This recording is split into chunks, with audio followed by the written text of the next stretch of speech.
Yes, good morning, good afternoon, good evening. Welcome back to Football Heritage TV. It is Good Friday. Spurs fans across the world are losing their mind, led by their cheerleader, Ian Lubin, Lubo 61, who hasn't slept a wink, bless him, like a kid on Christmas Eve. We are into the semi-finals of the Europa League. Angepostecoglou has realised that defending is important in football matches.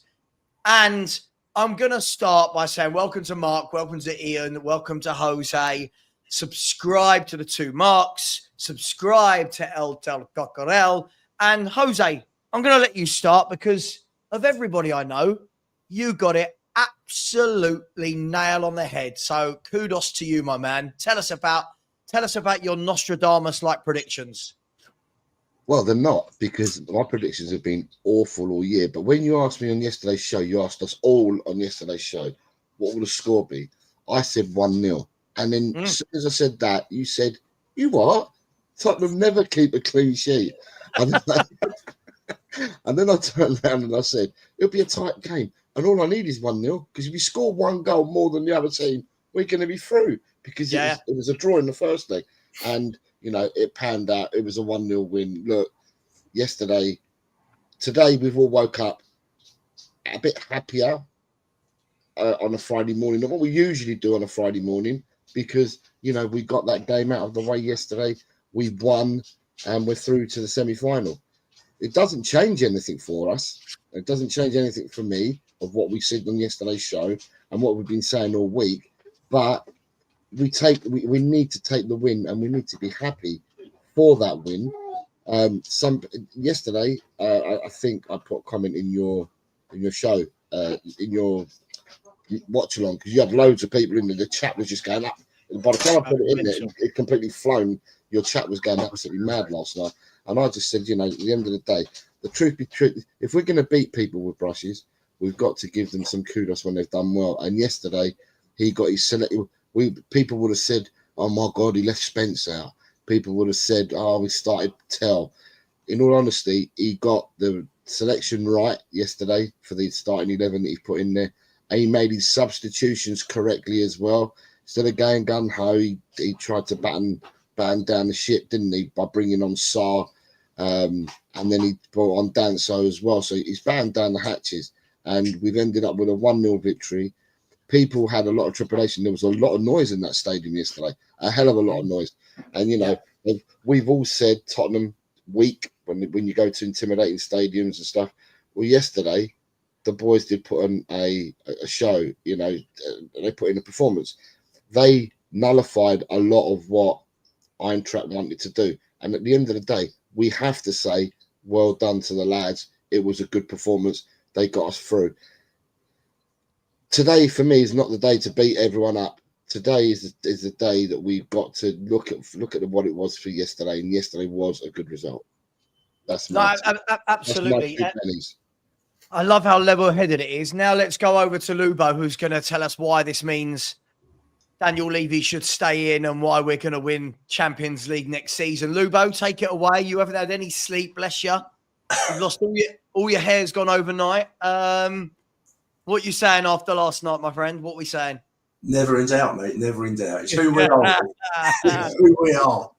Let me just remind you all that this is the same Lubo who predicted 3-1 to 3-1 Frankfurt. Absolutely. So he's having a go at me for being negative. I predicted a draw and penalty shootout. Go on, Lubo, take the floor. Listen, I sort of put my head inside your way of thinking, and it's all about stats, and look at the stats and how bad are the stats, and you know, and you just think to yourself, Don't blame me. Yeah, no, you asked me to, you know, always say it as it is, and I know you're Levy in now this morning. I gathered from the WhatsApp group. You know, you put a nice picture of Daniel under a Levy in INN. So just looking forward to Stell and Brian Daigle seeing that. I don't know what you mean. Do you mean this? Oh yes, that one. Yeah. I think that would be a great name for a pub, wouldn't it? The Levy Inn. with Sean Butler as the landlord. Absolutely. Big up Sean wherever you are. Love you, mate. Listen, they turned up last night, didn't they? They dug it out. It was an ugly win. We didn't, you know.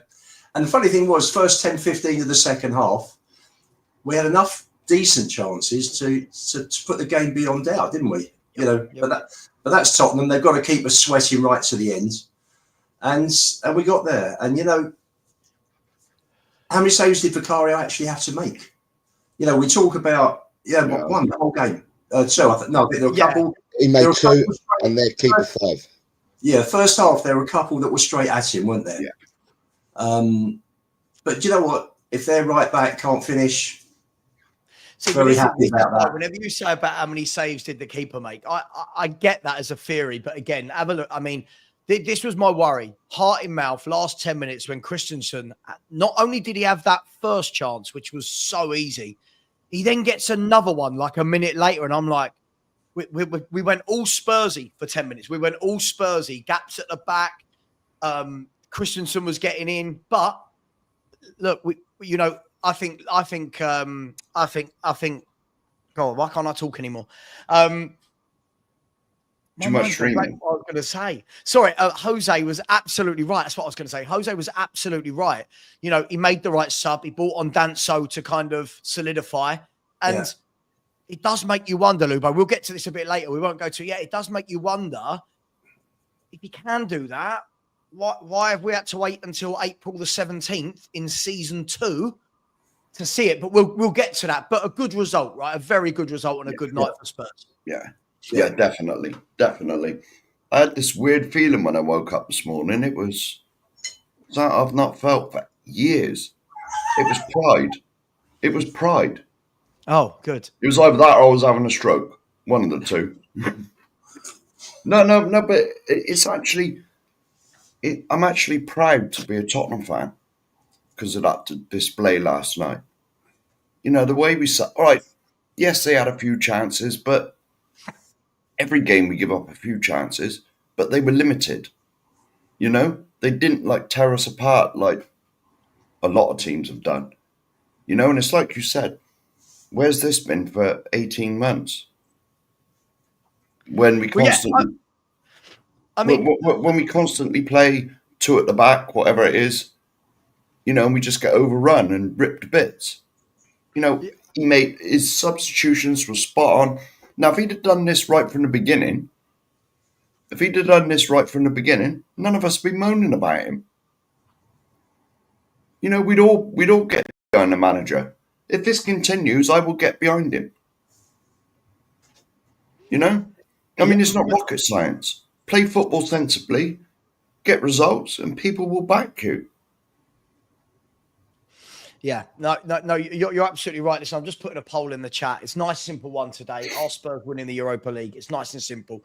Look, I think that the problem is for those of us that have been very critical of the manager, that is always going to be the first thing when you look at that and go, well, we can defend. We can not invert the fullbacks. We can not invert the wide men. We can put Bentancur a bit deeper to sit in front of the back 4 and mop up. And I think that's the crazy thing, guys, that we've kind of waited to this stage to do it. But the question's going to be, as always, isn't it? It's going to be, we saw something similar to a different degree, something similar against Man City, didn't we? Obviously, that was a different game. We ripped them apart. And the question after that game from everyone was, will we go a little bit more pragmatic? Don't have to go defensive, but will we go more pragmatic? And then the answer for the last 4, 5, 6 months has been no. Are we going to learn from that, guys? Are we going to go into Nottingham Forest and not go inverted and actually have a DM, or are we going to revert back to type and only do this for Europa League games? He'll revert back to type. We said this after Brentford, didn't we? They dug in, you know, they sat deep. He played a back 4 against Brentford. We came away. I mean, they had 35 crosses into our box. And do you know what? It just sort of reminded me, like Brentford, we cleared all those crosses. And last night as well, I thought we were winning high balls. They were well positioned. The whole back 4, isn't it amazing? You know, when you play like a proper football team, right? You actually look like a proper football team. Yeah. And, you know, I love Romero. I thought we had a fabulous game last night. He's been poor this season for a lot of the time, but that shows you when I say that for me, he is the best player in the squad, ceiling wise. It's performances like that show you how good he is. And I just hope we win this. We need to get in the Champions League. He needs to see that this team is semi-ambitious, because why would he want to play? He's won a World Cup and a Copa America. Why would he want to be in a team that's going nowhere?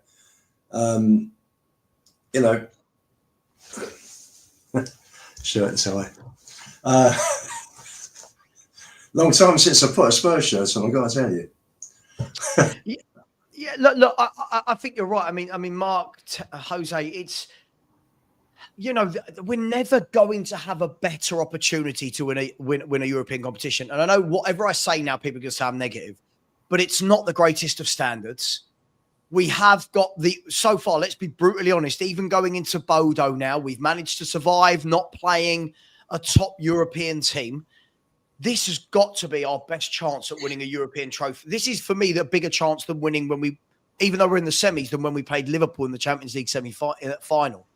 This is set up, right, for no excuses now. There can be no excuses to not win this tournament. The competition is as such. It's the first time, Savva, the competition has been as such this year, where you had the 36 teams for all 3 European competitions this year. And I thought about this last night, and I quickly had a quick look on the league tables.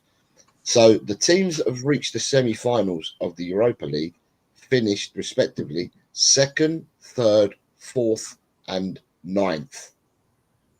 Now, when you look at the last 8 in the Europa League, it was 1st, 2nd, 3rd, 4th, 5th, 6th, 8th, and 9th. The only anomaly was Olympiacos finished 7th, and they went out in the previous round. So, from the team, the way that this competition has been set up, the teams that have done well and qualified in the top 8, them teams, apart from Bodo Glimt, the team that finished 2nd, 3rd, and 4th have reached the semi-final. I had a look just to compare it. I did have a look at the Champions League. The Champions League is exactly the same. 2nd, 3rd, and 4th in the league stages have qualified for the semi-finals. The only anomaly, like Bodo Glimt, is PSG, who finished further down and have reached the semi-final. So it kind of, so if this year, saying that cream rises to the top, Jose. If the barometer is going to be that, then it gives you some food for thought if this is going to happen again next season. So I'm not a gambler, but then if you're a betting man, you'd like to think that if you looked at the top 8, the teams that come in the top 8, they're the ones that you've got to factor in going forwards towards finals of these competitions. Now, the competition started back in September or October, and we knew who all 36 teams were. Yeah, people had their own favourites. A lot of people were fancying Atletico. A lot of people fancied Lazio. Yeah, but there was a lot of people that fancied Tottenham before a ball was kicked. A lot of people fancied Man United. And these teams have gone there. I mean, I look at teams that haven't qualified, and you look at Ajax, they didn't qualify. Real Sociedad, Porto, these teams didn't even get past, get any further. Roma. So to say the standard is not Champions League level, but there are some good teams in this competition, and they've not made it. So, but it's not Champions League level. Galatasaray. Yeah, Galatasaray didn't make it either. Yeah. I'm looking at the Mark. I'm looking at the UEFA coefficient rankings, and only Spurs could get a team that are 57th in the UEFA coefficient rankings in a semi-final. Even Spurs can't mess this up, can we? I think we win it now, Mark. I do, because it's not that I think we're amazing. It's not that I suddenly think Ange is a great manager. I do think we've had a very kind draw all the way through. I think we've had to do very little to get to this point. We've now got Bodo Glimt, who I think will be it's very noisy in someone's room, by the way. Sorry, I don't know. Somebody is just very noisy in the background. We've had to do very little to get here. Bodo Glimt, I think, will be very tough at their ground because of the conditions, the plastic pitch. I think we smashed them at our ground. Yeah. And then I think in a one-off game, this has kind of got Ange's name written all over it. I think he's got, I don't know, he's got so many lives. Like, this guy has had so many lives. It just feels like this whole second season, the reason for keeping him, it's all building up to this, Mark, isn't it? I think we're going to win it. Ten Hag. I think we're going to win it. I'm not going to say we're going to win it. But we have a hell of a chance. It's helped this year the way that the UEFA Cup is, or Europa League, whatever you want to call it, that the Champions League teams don't come in it anymore. Now they've decided to stop all that, because there's some good teams in that Champions League. Because you used to find one of them that finished third in the group stages used to drop down into this and then win it. There wasn't many times when they didn't. One of the third place Champions League teams didn't win this competition by sort of getting into it through the back door. Yeah. But we should get to the final. We should do. But I don't count my chickens with Tottenham anymore. Because when you think Rod's on to do something, you can guarantee they're going to let you down. Yeah. But we should be in the final. We should. I mean, look, for me, this is all set up for us to win handsomely at home and then just do what we need to away. They got a lot of suspensions last night, by the way, did Bodo Glimt. They got some very good players. They're very well organised. I just feel like, let's be fair, last night they were beaten 3-1 by Lazio. I know they went through, but last night 3-1 by Lazio, who had 30-odd shots. I would very much expect, big up, Jay, I would very much expect, guys, for Tottenham to do the same thing to Bodo Glimt at White Hart Lane. And I think that's really going to work in our favour, actually being at home first. The suspensions they've got, get into a goal lead. I think we're definitely going to go to the final, guys, at this stage. I think this has all been set up very nice. This has all been, I'm not knocking it before everyone thinks that's a negative stance. Sometimes you need that luck. I think we're getting it. I can't see how we don't definitely get to the final. And I've got a feeling it's going to be a Tottenham Man United final. I really do. I think this is going to be an all-English final. And I think it's going to be Amorim versus Ange. And the whole storyline is going to be geared around how shit we've both been in the Premier League. Yeah. Right? And one of them's going to salvage their season. Aren't they playing Bilbao, though? Yeah. They're playing Bilbao, but Man United just, down the years, no matter how bad they are, they win trophies. They've just got this knack of winning Bilbao are going to be up for it, though, because the final's at their ground. I agree. Bilbao are my favourites to win it, but sometimes, fate, Lubo, I've said this all year. I think Bilbao will win it. But last night, Man U scoring 3 goals in 6 minutes to go for it. It's got that feeling of a United thing. Anyone? I mean, I might be chatting shit. I just got this feeling. It's just me. That's an Ajax thing. And it's 3 in 6 minutes. Reminds me of Ajax. 3 and 6. Yeah. Heritage. Savva is heritage, isn't it? It's just heritage, bro. It is heritage. I mean, Fergie time. That's all we can really say. Hopefully we do get United so we can complete the set, make it 4 out of 4 and get a trophy in our bag, man, because we deserve if we get to the final, I think we deserve to win it. Of course. I was really, I don't know, obviously I missed the start of the stream. Big up the chat as well. I was really proud of everyone yesterday. I had not one bad word to say about a single player yesterday. I was proud of everyone. So if they can perform like how they did last night, there's no reason why we can't win this. I'll be honest. There's no reason why we shouldn't win it. No, can I just, Lubo, let me just do the super chats quickly because Jose's telling me off in the back office for not doing it. So let me just quickly do this.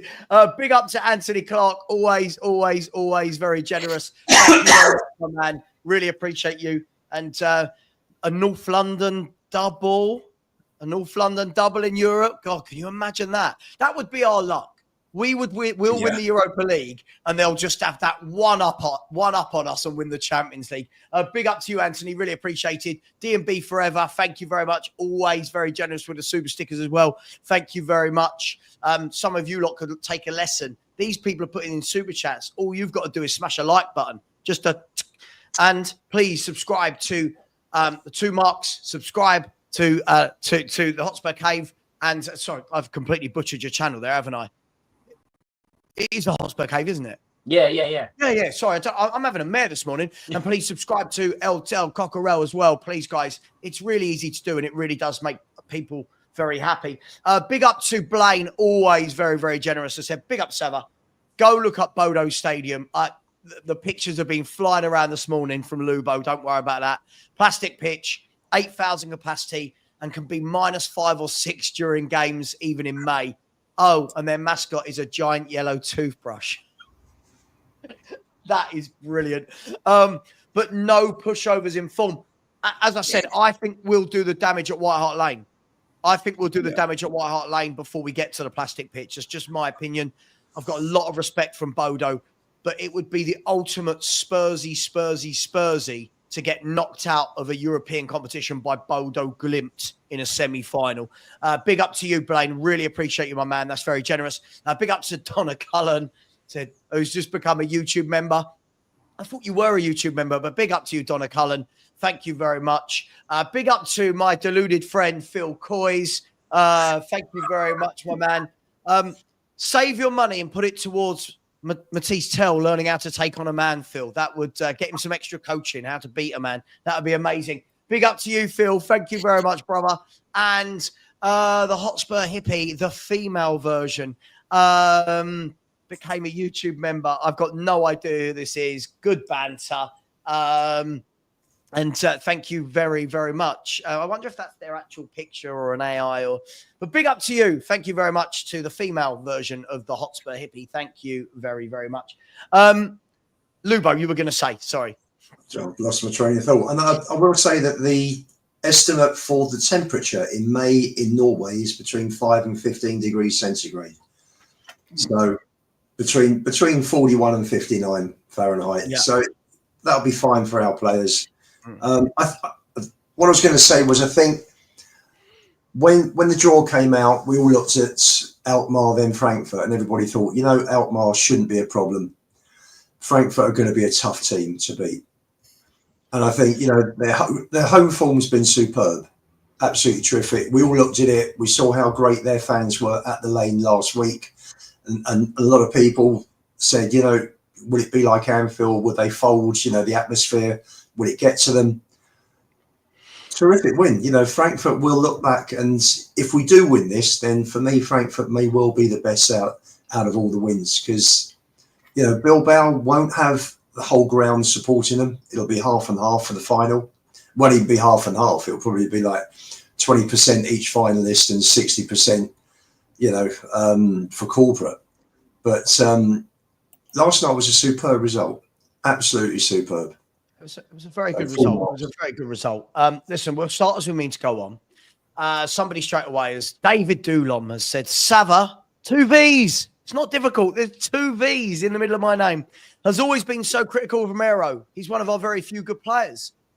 Sure, but you can't turn up every now and then. If you're a good player, you should be doing that every game. If you're a good player, do that every game. I've never said he's not a good player, but I've always said he's overrated, because what we saw last night from him, I've not seen that all season.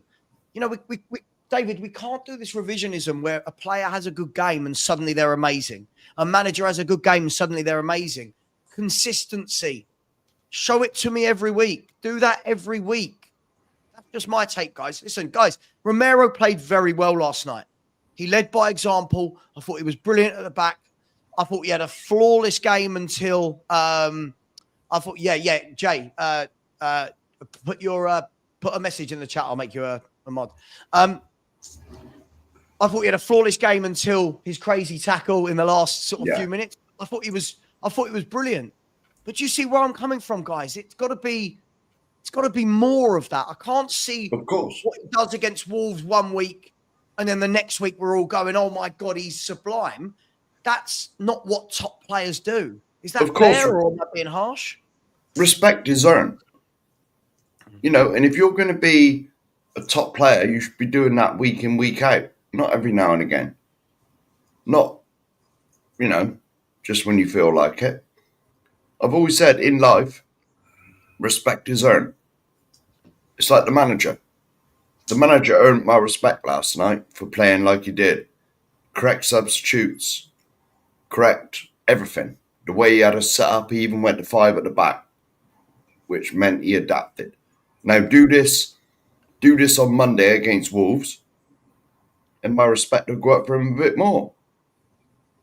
You know, but if he just resorts back to type and we're wide open, chances galore everywhere, they have 20, 30 shots on our goal in 90 minutes, then last night, the respect I had for him is gone again. Just now do this game in, game out. Game in, game out, and that's where you start building my trust and you start getting respect. But if this is just a blip and he goes back to type again, no, I'm going to be Ange out again. Right, so I've got two. I just wanted to make 2 points. Right, I'm going to go back to Christiansen. Right, so Christiansen in the first half. I don't know what anyone else thought, but I remember playing football many, many years ago and coming up against players like Christiansen who thought they were bully boys and, you know, always like an angry face when they went into tackles and that. And in the first half, I thought to myself, this guy's going to go and get sent off because of the things that he was doing. He was just like a bull in the china shop. And because of that, he didn't get sent off, but he fluffed these lines in the second half with the 2 shots that he had. And it's because of the anger. He seemed to be playing with anger for me. The other thing I was going to say is isn't it interesting? Normally, when you play in a 2-legged affair, you always scream, we want the second leg at home. You always scream that out. Standard normally is, I want to play the second leg at home. Yeah. However, yesterday's game actually worked in our favour by us playing at home first. It makes stupid. It sounds really stupid, but for me, it made sense that we played at home first. And against Bodo, like you said, Savva, if you get your tie near enough done in the first leg, then you know exactly where you stand in the second leg, don't you? So someone's dog's got the hump. So as you said, that's earlier, really Lubo. Is that yours? It's mine. Yes. I'll mute. Someone's probably. So what you were saying earlier, I think the game. We're playing at home the first leg, aren't we? It's on the 1st of May, so therefore it's going to be. It's within your gift. You do what you need to do at home, and then you know exactly what you've got to do when you're away. It's like reverse to what we normally think, because we normally think we want the second leg at home. So it's interesting. With Bodo up until now, unless I'm wrong, I thought with Bodo up until now, they've always played the first game at home and the second leg away up until now. But it's going to be reversed for them. But for us, it's normal because we've played the first leg at home. Yeah. Listen, I'm not worried by the semi. I'm not worried by it. No. So can I come on to a comment made 20 minutes ago by High Flying Duck? We won by a penalty. So, just quickly. Sorry, do you mean pissed as in drunk or pissed off? I'm really not sure. I mean, I feel a bit drowsy through hay fever. I'm not sure.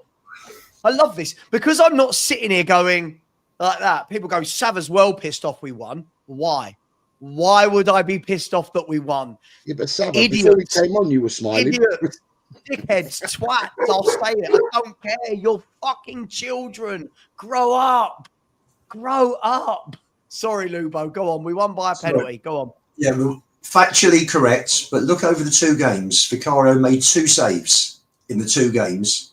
And their keeper made, I think, 2 or 3 last week that were superb. And took Tell's shot out of the top of the net yesterday. So, and we hit the woodwork twice. So I think we're well worth the win over 2 games, definitely.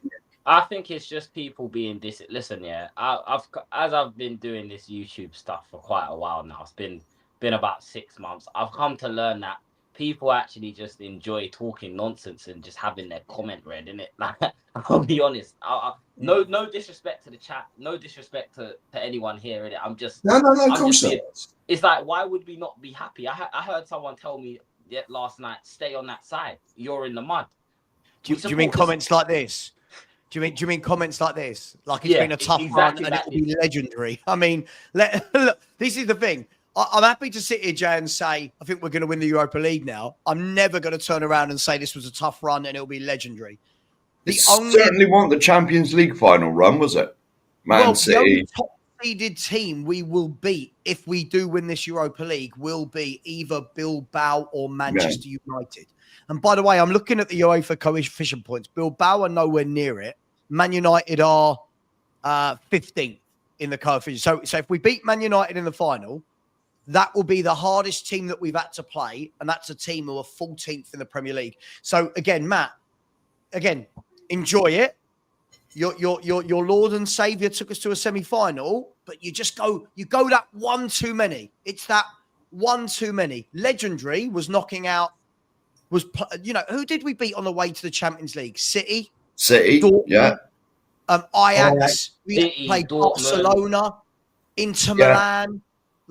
That's. We got a draw in Barcelona to get through to the knockout stage, didn't we? Yeah. We had to get a draw there. 85th minute, that was. Yeah. I remember watching it. I may have been in the pub. We were celebrating in the hotel after with Mickey Hazard. I was last night. He was on the roof. He was on the ceiling that night. Brilliant. Absolutely brilliant. And if you're all so happy, why are there only 141 likes? If everyone's so happy and I'm apparently looking miserable, smash the like button for a Spurs win. Come on. Guys, I'm just going to indulge you. Let's get to where most people want to talk. Let's be brutally bloody honest about this, right? Question for the panel from my mate Matt.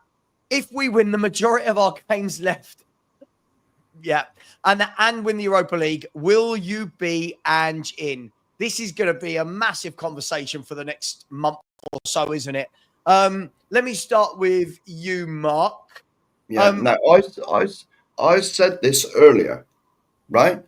He earned my respect last night because he did what we've been all screaming out for him to do most of this season. Stop being so open. Stop allowing 30 shots on our goal per game. Make the correct substitutions. Manage games. Just play with a bit of structure with the team. So yesterday, he earned my respect.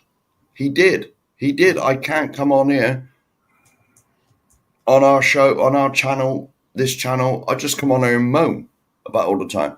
I'm a Spurs fan. I want to see us win. I have seen us win. In the past. With Ange now, after what he's let me down for most of this season, he's got to earn my respect. He's got to keep playing like this. We'll see what happens Monday. If we play like this Monday and we grind out a victory over, let's face it, a very good Nottingham Forest team, then he gets a bit more respect. Mm-hmm. And we'll see for the rest of the season. If he's learned something last night and we're not so open, the opposition don't get 20-odd shots on our goal every game. He makes the correct substitutions. He sits in when he has to. We attack when we can. Then I'm all for it. I'm behind any manager. Until they upset me enough. I think, no, this guy's rubbish. Get him out. Everyone else? Everyone... So just to clarify, Mark, so if he wins the Europa League, you are Ange. It depends. If he plays like he did last night with structure and we stop getting... I mean, you've got all the pictures.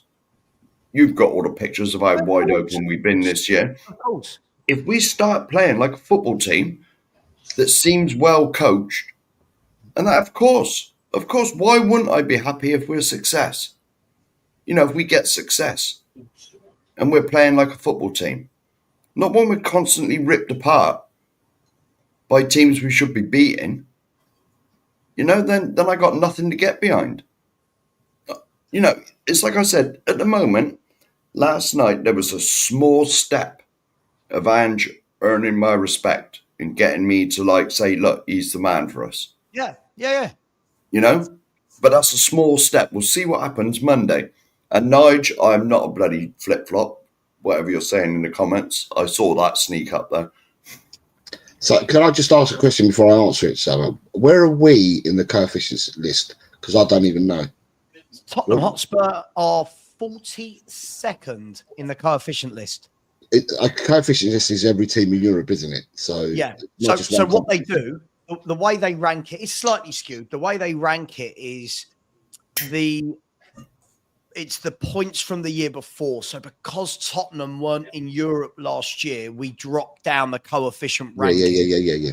Right. So that's why. But yeah, we're 42nd. If anyone wants to guess who's top of the coefficient rankings, Real Madrid. nope. Inter Milan, Nope. Bayern Munich. Nope. Oh. Gee. Is it an English team? It's an English team. Man City. Don't say Villa. It's got to be. It's got to be Man City. Don't say Villa. It's Man City, Madrid, Munich, Liverpool, PSG, Roma, Dortmund, Inter, Chelsea, Leverkusen. That's the coefficient rankings. And out of the teams you just read, one is in the Conference League semi-final and one team's already been knocked out in Europa. The rest are all in Champions League this year. Right, so I want to answer the question because you've asked Mark. Right, what I will say is before last night's game and all week, I've been saying we need to cut ties. It's not working. The chemistry is not right. And we've got to cut ties. And I've said all week long that regardless of any results going forward, we've got to cut ties. Now, all I'm going to say to people is the case study that I will give you all is Manchester United and Eric Ten Hag last season.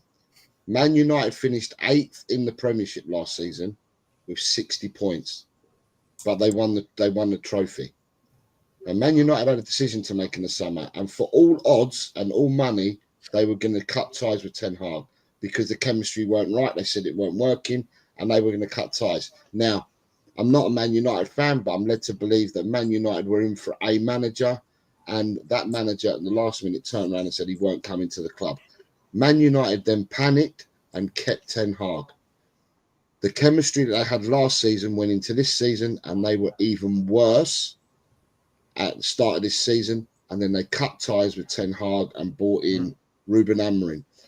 The case study is there from last season. If the chemistry doesn't work, winning a trophy doesn't help you if the chemistry doesn't work. And it's a proving point. It's happened with Manchester United, and we've seen it with our very own eyes. So if we go on to win a trophy, brilliant, because as fans, we want to win a trophy. We want silverware. But the chemistry at the club is just not right in a lot of different areas. But one of them areas includes the manager. So when we win, because I want to win this trophy, when we win, for me, he still goes. That's my response. Yeah, just quickly before I get the last two from Jay and from Lubo, I think the interesting thing for me is, listen, again, maximum credit for yesterday. He got it spot on. I can't say he didn't. But it just doesn't overshadow the last 70-odd games of football for me. This is the problem. If that's the, it's. I put this example this morning on our WhatsApp group, guys. Like, if I'm a car salesman and I haven't sold a car all year, and then on one day I sell a car, and then come into my boss and go, there you go. Can I be like, yeah, that's great. You sold a car, but you're paid to do this. You should be doing this every day. This should be every week. You can't just have what I know is the significance of the game, but you can't just have one game where suddenly you want to do the right substitutions and you want to be pragmatic and you want to get through. And then in every other game, we just go, oh, don't worry about it because it's not the Europa. I just feel like I can't flip-flop on my decision as to whether I want a manager or not based on 90 minutes of football. I don't know. Sorry, that's just me. But Jay, let me come to you, then we'll go to Lubo. Just 1 minute. I didn't say I wanted him in mine. I can see Mark and Nigel and that in the comments trying to wind me up. I'm not saying you did. Listen, but he earned a little bit of my respect. A little bit. Absolutely, he deserves the respect for last night. But also, we'll talk about this afterwards. It begs the question: if he knows that you need to do these things to shut teams out, why do we never bloody see it? So we'll get to that. But Jay, he wins the Europa League. Does he stay? No. For you? Nope, he's got to go. You know what I'm saying? Like I've been saying it since November. I'll book him the flight personally. You know what I'm saying? I'll take him to the airport myself with my winner's medal around my neck and tell him thank you for the memory. See you later. Because how I see it is, I've always looked at it as if we win this competition, it's in spite of the league. We haven't done like, for me, I want to see progression, right? I want to see us progress as a team. Now, you could argue that, cool, we won a cup this season, so that's progression. But one, we weren't in Europe last season, right? And second of all, why does it take us completely sacrificing the Premier League to win a cup, to win a cup competition where it's literally based off of one-off games? Like, for me, that's not good enough. That's not good enough for me. So yeah, cool. Listen, like Mark said, right? I'm willing to give you the respect and say, well done, you've done a good job. But I'm not gonna turn around now and just forget about the 17 games that we've lost prior to this. Exactly. You know what I'm saying? It doesn't erase anything for me. And I think the real flip-flops are the people that saying they would keep him. Because 2 weeks ago, we was all going into meltdown when we lost 17 games. So why is it only taken us to win a cup? And I get it. We're desperate for a trophy. We're desperate. Like, we're all desperate at this point, right? But let's not sit here and act like clubs haven't sacked their managers after winning trophies. Like, let's not act like that doesn't happen. Also, one last thing. I think if we get rid of Ange after we've won this trophy, it will be easier to build on with the next manager that we bring in. Because how I look at it is they've come in, now automatically the standard is win a cup. That's the standard. We've just won a season. You've come in now. It's arguably our worst season ever, and we've still managed to win a cup. Now, without injuries, right, without an incompetent manager and a depleted squad, there's no excuses now not to go out and win us something next season. So, look, keeping Ange, for me, that's just... It just seems like a pity thing, and I honestly think he'll walk. I think if he wins, he'll walk. He knows where he's not wanted. And when he said, I'm gone either way, mate, last week in that press conference, that for me said, either way at the end of the season, he's walking. He's walking. So, yeah, that's my take on it, personally. No, I don't disagree. I mean, Lubo, everyone's made some good points, some good arguments. I guess the question, Lubo, is a European run where you don't really, you don't really have to beat too much. Is that enough to save you when you've been that bad for 18 months in domestic football? Is the way up enough? No, it's not. It's not. I think you've got there are so many different aspects of his job that he's got wrong, from the tactics to the training, to the in-game management, to the way youth. To youth. I was going to say the academy kids. I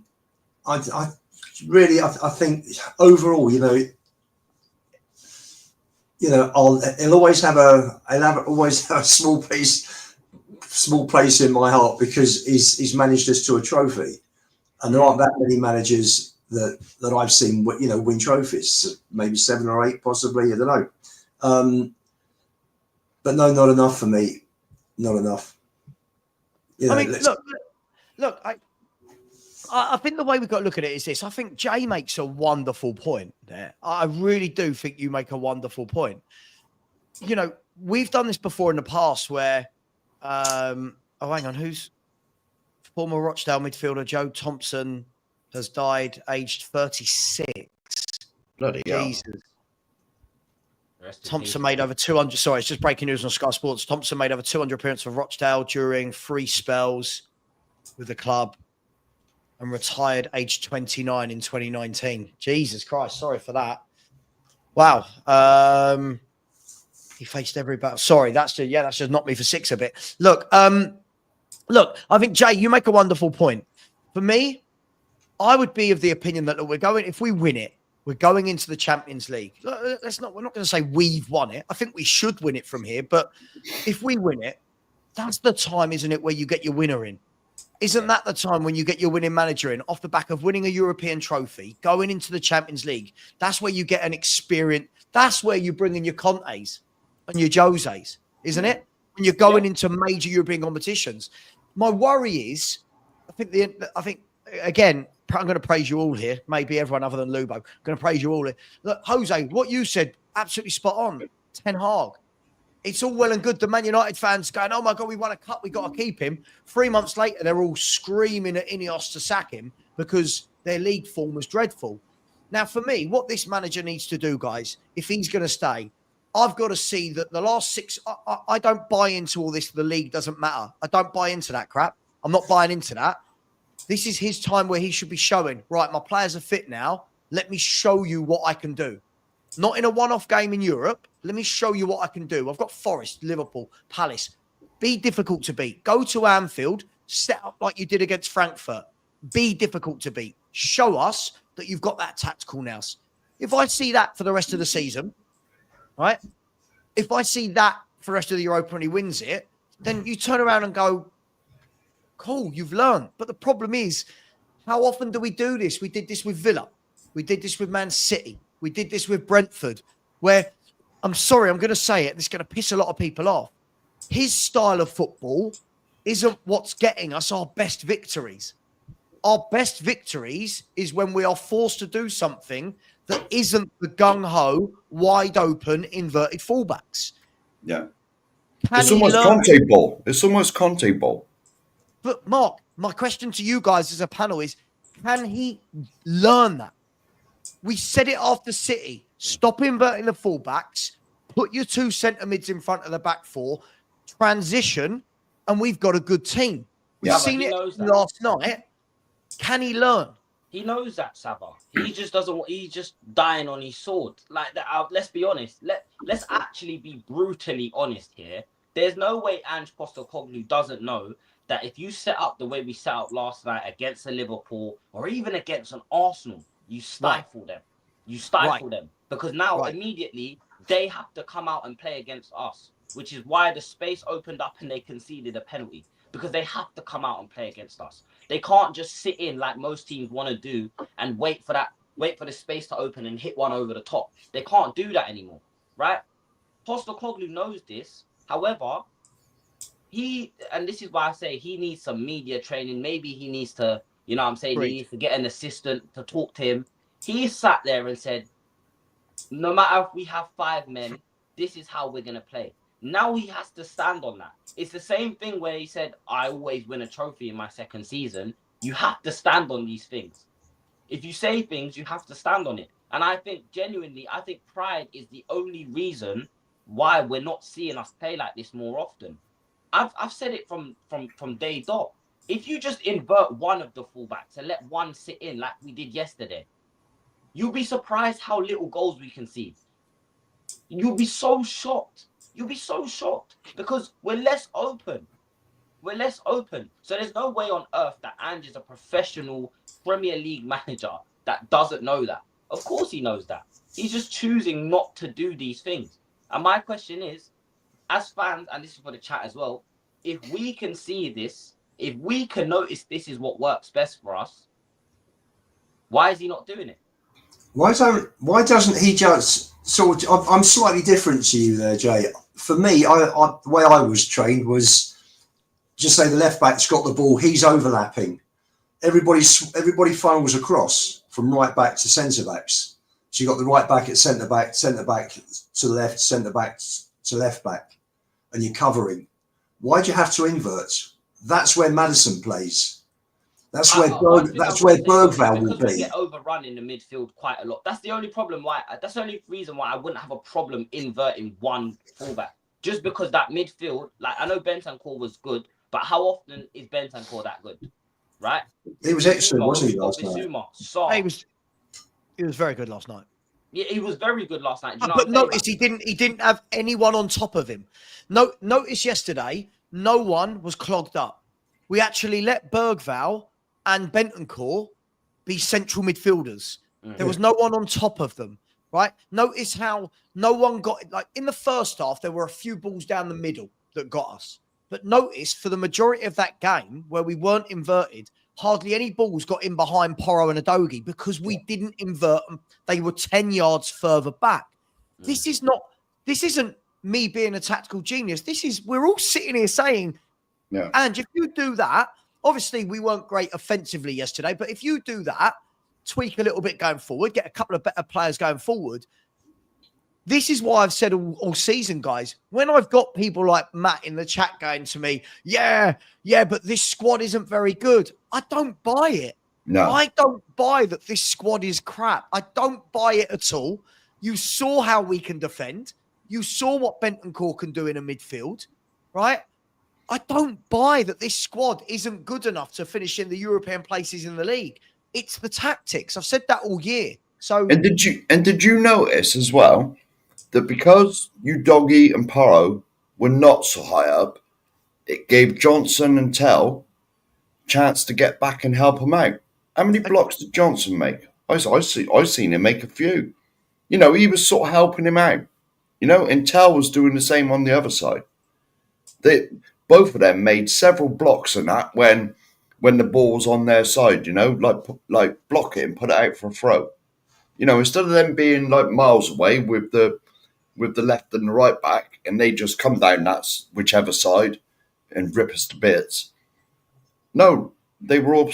I'm not saying Udogie and Porro didn't go forward, because they did, but they did it sort of like two pairs on either side. Because normally Johnson, right, he was a bit anonymous last night, but like he was there helping as well. I agree. It's almost, Mark, like we played. I said to you guys on the chat this morning, I will praise him for getting it right. I won't go overboard like some, because that's what most managers do most weeks. You keep it simple, right? You set up your defense, you don't invert everybody, and suddenly you're difficult to beat. So when people are going, we were rock solid at the back yesterday, look how amazing we were. Well, yeah, because we didn't invert. Because the two centre-backs weren't flying up the... Yesterday, Romero and Van der Ven, how disciplined were they where they positioned themselves? I didn't see Romero in midfield. I didn't see Romero flying out. I didn't see Van der Ven doing 50-yard runs with the ball forward. They were a centre-back pairing that defended in the centre-back areas. This is not rocket science, is it, Jose? This is the basics, surely. Yeah, let me go back 2 steps, right? So, first of all, when people are talking about Ange, Tottenham, and Ten Hag, take care, everyone, right, and you're talking about Ten Hag, take care, See you, Jake. Take care, guys. and Ten Hag as well. What I will say, the difference is that's the case study I gave was Man United last season. Man United finished 8th with 60 points. Tottenham are currently 15th or 16th. There is a big, massive chasm there when you look at both the case studies. So even if you do well for the last 6 games and you can show tactically that you're aware and stuff like that, I think the damage is already there. The chemistry just doesn't work, and that's why it needs to change. The other thing I was going to say is yesterday on the show Savva, I said my hope is that all the lads went out for a meal the night before the match, and they all said, right, we're going to get together, we're going to play for the badge. And I've got a feeling, was it Ange and his tactics, or was it the players? And they did go out for that meal. And then as for your question, yeah, at the end of the day, yesterday, we saw, from the substitutions alone, I've been watching the game, and then the substitutions alone, you can see that there are ways of winning games. There are changes that you need to make, you know, and had we used and adopted some of these tactics maybe earlier in the season, then we may, I mean, hindsight's a great thing, we may not be sitting where we are in the league.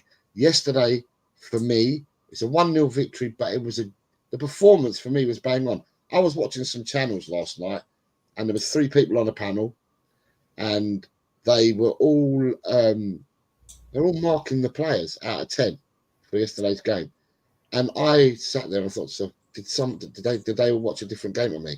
Because all 3 marked the players differently.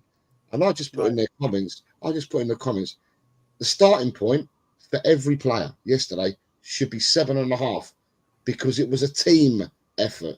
It wasn't just about one player, it was a team effort. So your starting point for a good team performance that it was should be 7.5 points. they were giving. I think they gave Bentancur a 6, and they. I thought other than Van der Ven and Romero, I thought he was my man of the match, Bentancur, but they gave him a 6.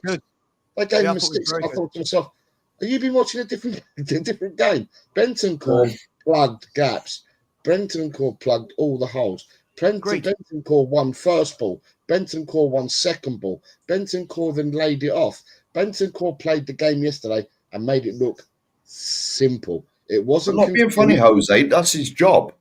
Yeah, that's what he's meant to be doing. It wasn't confused football. Yeah. Convoluted football. Yeah. He did the simple things, and he did them exceptionally well yesterday. Yeah. So yesterday wasn't hear 'em and scare 'em, you know, up and down everywhere and being out of positions. And yesterday he did everything right and made it look so uber easy. I've said right from the beginning, play these players to their strengths, and we ain't got a bad team. And then we're not going to win the league. And Mark, I've said that all season. Yeah, I've said that all season, and I've been told by the same. See, this is what makes me laugh. The same people in the chat that are telling me I should be happier when I don't know what that means. Like, I'm happy. I've just said I think we're going to win the competition, but because my face isn't all like Hollywood smile and that, right? The same people that are saying that, right, are the same people that have been saying, "Oh yeah, but it's the players; they're not good enough." But performances like Man City, like Brentford, like Villa, like last night, it shows that if we are, whenever we drop his style, we look a team. Is that fair, guys? Or am I being harsh? 1,000,000%. 1,000,000%. I think I said it on our channel.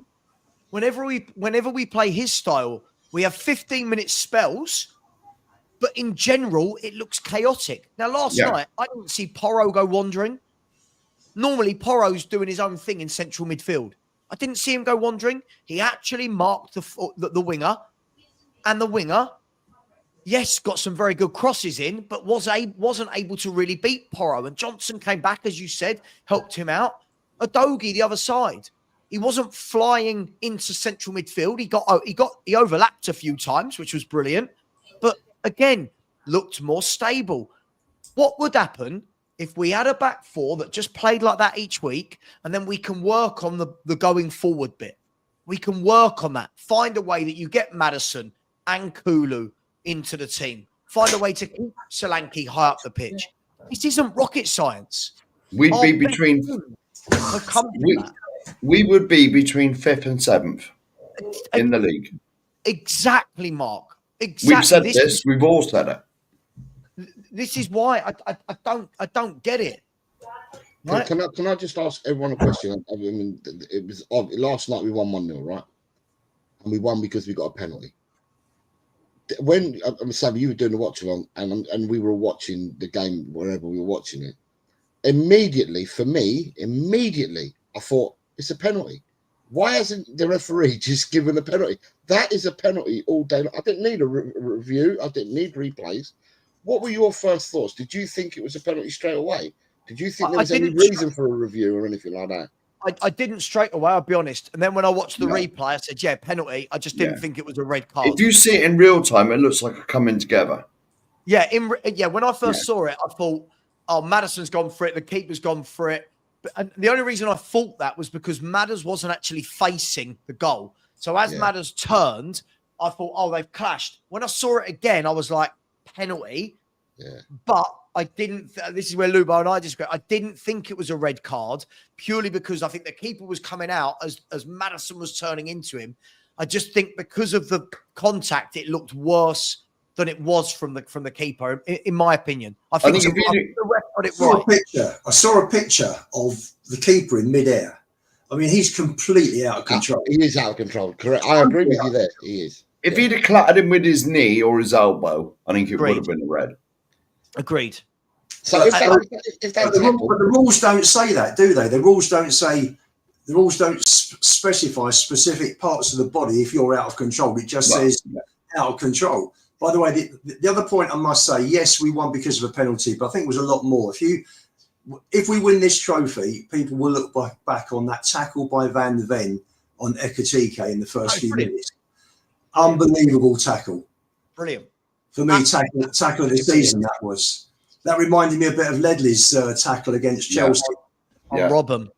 But look, there's no doubting whether we won by a penalty or not.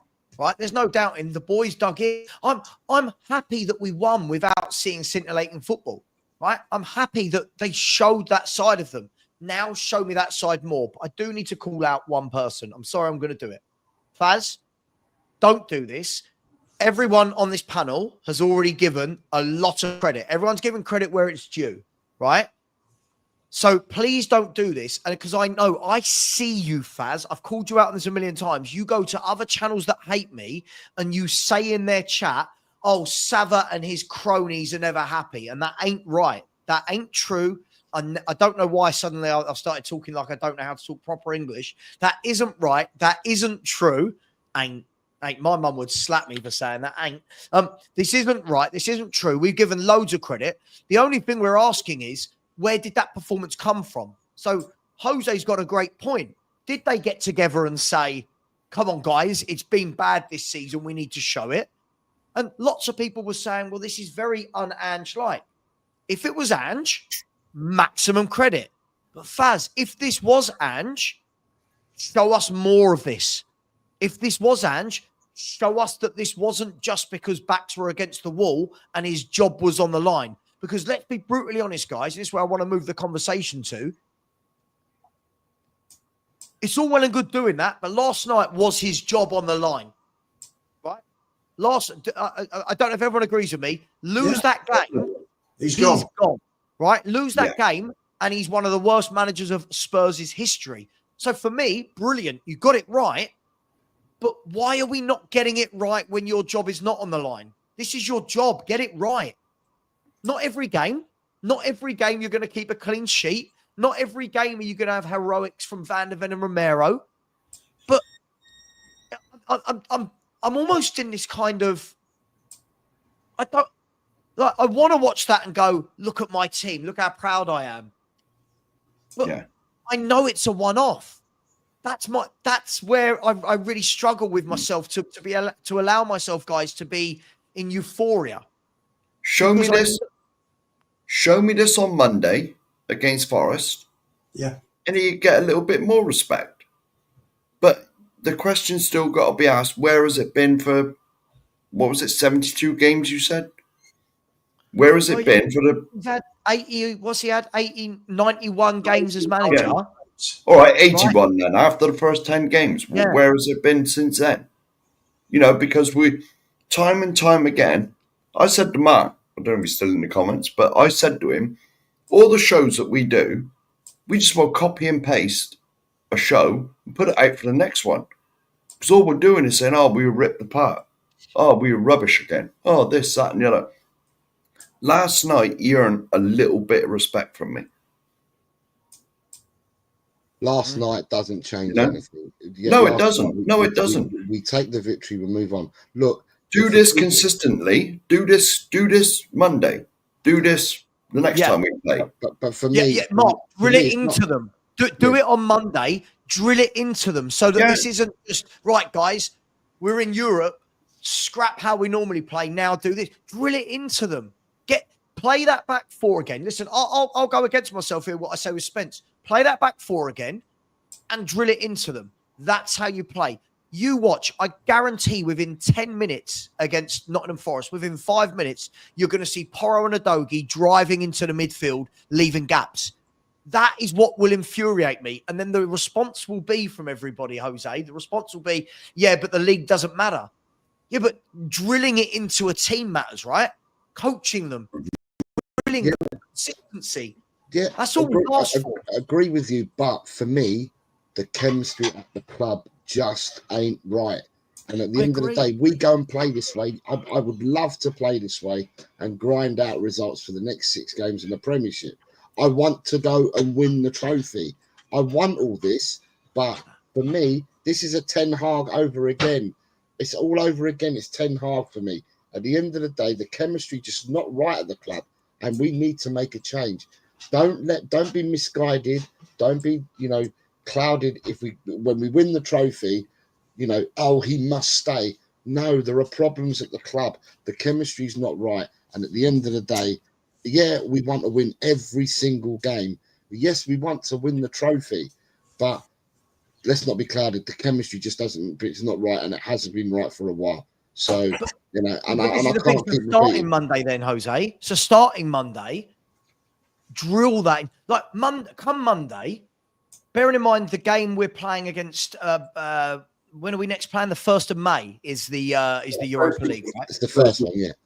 So come Monday, which is what, 4 days away, right? Play the same team. Put the same team out. I don't care if Son's fit. Keep Tell there. Keep Johnson there. Keep play the same team. Maybe if Maddison's injured, get Kulu in for fitness. But play the same team. Drill it into them. And by the way, I'm not saying we have to be mega defensive, right? But play the same way.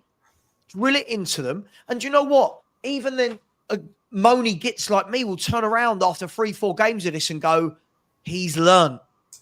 He's learned. That's all I want from somebody. Jose, Lubo, Mark, you've all worked for companies, right? Some of you have owned companies. Some of you are managers. I don't know, all this kind of stuff. Surely what you want to see from your employees when they first join isn't that they're absolutely amazing. You see the promise in them. Yeah, you see the potential. You want to see them learn and grow. You want to see them go, you know what? I wasn't good at this when I joined, but now through coaching and your mentorship, I now do this. That's all I want from Ange. Yeah. But I can't change my mind on one game against Frankfurt. I can't. It just, the it's not right. The problem is that we have this. Maybe we get pushed back, so we're playing as a back four. Everybody's dropping back. Everybody's covering, and the next game it changes.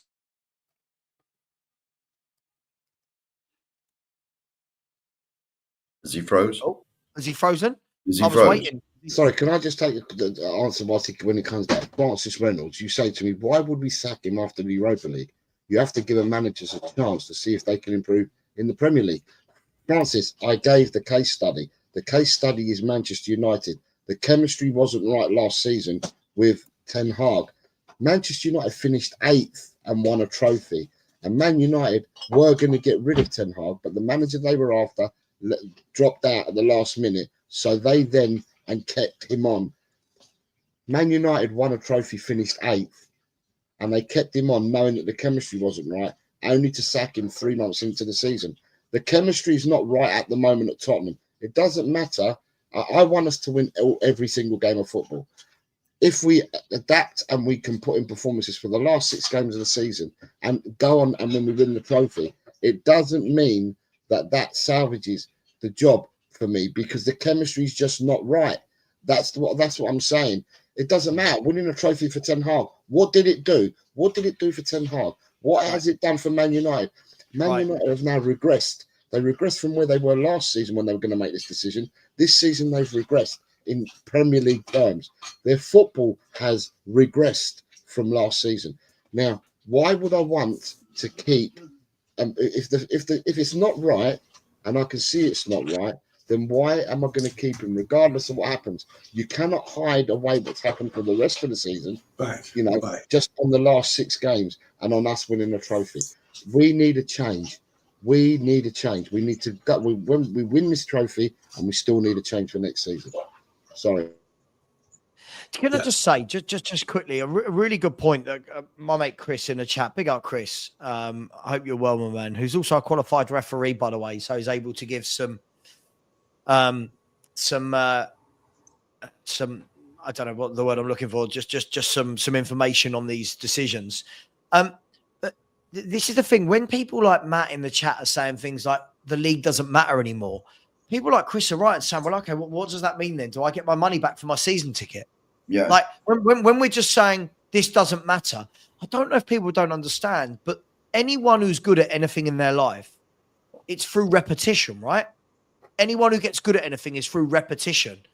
So why would we not want this to be implemented in the league as well? Why are we now sitting there going, league doesn't matter? But let's face it, the league position, the league position is the metric for the season. It's how good you are. If you pick up a cup, that's a bonus. Yeah, The exactly. league is your metric of how well you're doing as a team. And clearly, we're rubbish, apart from last night and 3 or 4 other games this year. You know, I mean, this is what I know I've said it probably 10 times. This is the beginning now. If he plays like this for the rest of the season, happy days. Happy days. This is all, we're all Tottenham fans here. This is all we want, is to see our side successful. I don't give a monkeys about the style of play. I don't give a monkeys about the style of play. I honestly don't, as long as we're winning games. Can I just You know, say, more I than- think you're Yeah. thinking of someone else. I think you're thinking of someone else. I'm surely all the people who are in the WhatsApp groups with me know this. I am someone that has never said I don't care where we finish as long as we win a cup. I think you're thinking of other people. So please don't lie about this. I am somebody that says if you know when people use the argument top 4 or a trophy, my argument is if you're good enough to win a trophy, you're good enough to get top 4 and vice versa. Yeah. That's always been my argument. Yeah. Guys, you've heard me say this a million times. I'm not just going to sit here and go, yeah, 17th, but we won the Europa League. That's not good enough. That's not good enough. No. Yeah. The problem that we've got, right? The problem that we've got here, and I think this is where Jose is absolutely right. Big up, Danny. When we look at the chemistry at the club, I'm sorry, but winning this Europa League doesn't suddenly mean that all of a sudden all the players are happy. All the players that are upset with him. This doesn't suddenly mean there's no league. It doesn't suddenly mean that all his press conferences and interviews suddenly don't matter. Him arguing with the fans. Look at all of this stuff that's going on. Winning the Europa League for me, yeah, fantastic. Let's dine out on it. Let's celebrate for a week. Let's all get blindly drunk and do whatever we do in our lives to celebrate, right? But that doesn't suddenly mean that all the problems in the club go. As the point Jose is making, we saw at Man United, right? We saw this at Tottenham. We saw this at our own club. Last manager to win a trophy, guys, at Tottenham. Wendy Ramos. What happened to him? He was sacked 3 months later, wasn't he? Why? Because why? Because of Levy. Because he pulled the rug out from him. He got rid of all his star players and left him with nothing. And we finished up with 2 points out of 24. Sure, I knew your answer was going to be Levy, but his form in the league was crap the year he won it anyway. And then he continued the crap form into the new season. My point wasn't, I know you were desperate to have a pop at Levy about something, but my point was, if you do bad, you get sacked. Yeah. Winning a trophy is brilliant. Now look at the difference. Now look at Eddie Howe. Eddie Howe's won a trophy. He's also going to get Champions League qualification. Yeah? Again. So that man has got time. He's got a very the club is all pulling in the same direction. He's got a very happy camp. Spurs don't have that. So for me, as I said, people like Matt in the chat, he can't just win this. He's got to show in the league that he can do this against the better teams. You've got good opposition to test this against, by the way. You've got Villa away, right? You've got Liverpool away, West Ham away, Brighton, Forest, Palace. Go in those games and show us what you can do. Not the league's done anyway. You can't. Sorry, there's got to be we've got to have a level of. We're acting like a small club. First of all, everyone's losing their bloody minds at a quarterfinal. We've been in loads of quarterfinals, so I celebrate it. I move on. Sorry if that's not enough for you lot. Big clubs, the Arsenals, the Chelseas, the Liverpools, the Cities. They do this and they move on. They move on. So that's just my 2 pence. Welcome, Danny. Welcome to the biggest flip-flop in the world that is Barry. Biggest fraud there is. Oh, what? Biggest fraud there is. Biggest drunker that was last night. Biggest drunk, yeah. Free drunk Nick. That's the new hashtag trending. Was you drunk last night, Nick? We cleared up last night. We won the quiz on the on the site that we're on. So I didn't get to see the football because someone kept flicking between the Chelsea and the Man United game. But we won the quiz, and I got battered. had a pleasant like drunk with call with Spurs. Nick last night. It was good Yeah, fun. I gave Danny a little booty call, yeah, but like Alex would say, Spurs last night, don't get used to it. Don't get used to it. Oh, dearie me. Shameless. Nick, on a serious note, this is the point, isn't it? Is this another false storm under Angepostecoglou, or has he learned? This is I could literally bring back the stream I had after the Man City and Brentford game, put it on now, we'd be having the same conversation. Because everyone in the chat always tell all the Anginners go, he'll learn. This is what he does. He adapts. And then for the next 20 games, we go, well, that was shit. So is he going to learn, Nick? Well, we'd like to think so, but we'll see on Monday. We'll see on Monday. We're facing a Forest team that have lost two in a row. We should be out on a high from last night. I don't know what with Maddison coming off, whether he's going to be available. I'm guessing not, because it was a concussion sub, right? No, it wasn't. I'm not sure they said it was concussion sub. I thought it looked like his back. I think when he landed, if you see it, I thought he landed really weird. badly. Yeah, it's his back and hip. Yeah, and his leg went under him, didn't it? His leg went under him. Yeah, he sort of landed on his leg was tucked under him. Yeah. I mean, I don't think we need. Look, Kulu's back. Is he? I don't know, but Kulu's back, and Ange is just coming out with pelters for everyone, pelters for the fans, pelters for the media. I'm still here. You lot are all going to be annoyed that I'm still here. And didn't that say a lot, Nick? Didn't that say it all? He couldn't even enjoy the win with the fans. Right. Yeah. I think after everything that's happened, you're right. I think after everything that's happened, again, I mean, we had this. We were talking about this the other day.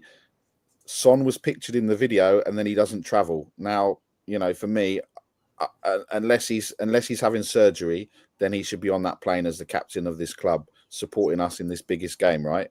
So again, the club missed an opportunity because they did their stupid thing, putting out the media, everyone's back in training, and then, oh no, he didn't travel. And the same thing last night. Ange had the opportunity to say, guys, I know it's been a tough season. I've got it wrong, on a number of occasions, but today is about celebrating the win. If he'd said that, he would have got so much more credit than what he came out with, right? And I just don't understand. It's like Spurs do this with the media when they release things, and it's like Ange has been like, I'll tell you what, I've won now. I'm gonna have a pot. I'm gonna start firing. This is like fire. It's like he was like Arnold Schwarzenegger in Terminator when he's just smashed he's got the Gatling gun when he's going at all the cop cars. That's what Ange was. Did he say that in the press on there? Did he come out and say all this in the press conference? He was literally firing at fans, going, "Yeah." He said, "Oh, you what was it? Something like, oh, you're not going to be happy because you've got me for longer or whatever. Yeah. You're going to have to put up with me for longer." He was having a pop at people, Mark. It's unbelievable. But... Do you think he actually knows that he's gone, and he's just having shots now? Yeah. But the thing is, and Savva said this morning, if he wins, he's not going, and if he also wins, it kind of puts everything around Enoch, Levy, everything. What can people say? We want Levy out, or we want a Europa League. We want him gone. It's kind of like we'll have. Hang on. You've woken Lubo up. Look, Lubo was. Hang on, just quickly. There's only a couple of things that wakes Lubo up. Archie Graham mentioning that. When people are having a pop at the fans, first of all, right? Why not come out yesterday and go, you know what? This has been a really tough season. We've got a lot of things wrong. We've had injuries, but you know what? I'm really proud of the lads tonight. This one's for the fans. Do you know what? We're going to kick on. And I think. Do you know why, Sav? Oh, what? Do you know why? It's because you're a fake fan, mate. You're an absolutely fake fan. You're negative. You're a CUNT. It's all your fault why we've been so crap this season. It's all your fault, Sav. Literally. I can't believe it, man. You're so bad. Negative. I know. Bad. But I mean, yesterday was a good day. And even I was at the Martin Yole night last night. And when late, so I heard. Late, Yeah, it I was heard. quite late. It was no, I wasn't. I wasn't late. But what was I gonna say? Yeah, it even after the performance, it was definitely a better performance than what I've seen. I think in terms of defensively, I think it's probably the best performance I've seen all season from Spurs. Right, 100%. They worked like a team yesterday, and correct me if I'm wrong, but Frankfurt haven't lost at home all season. Right? No, they've lost. They have lost at home, but they've scored in every home game.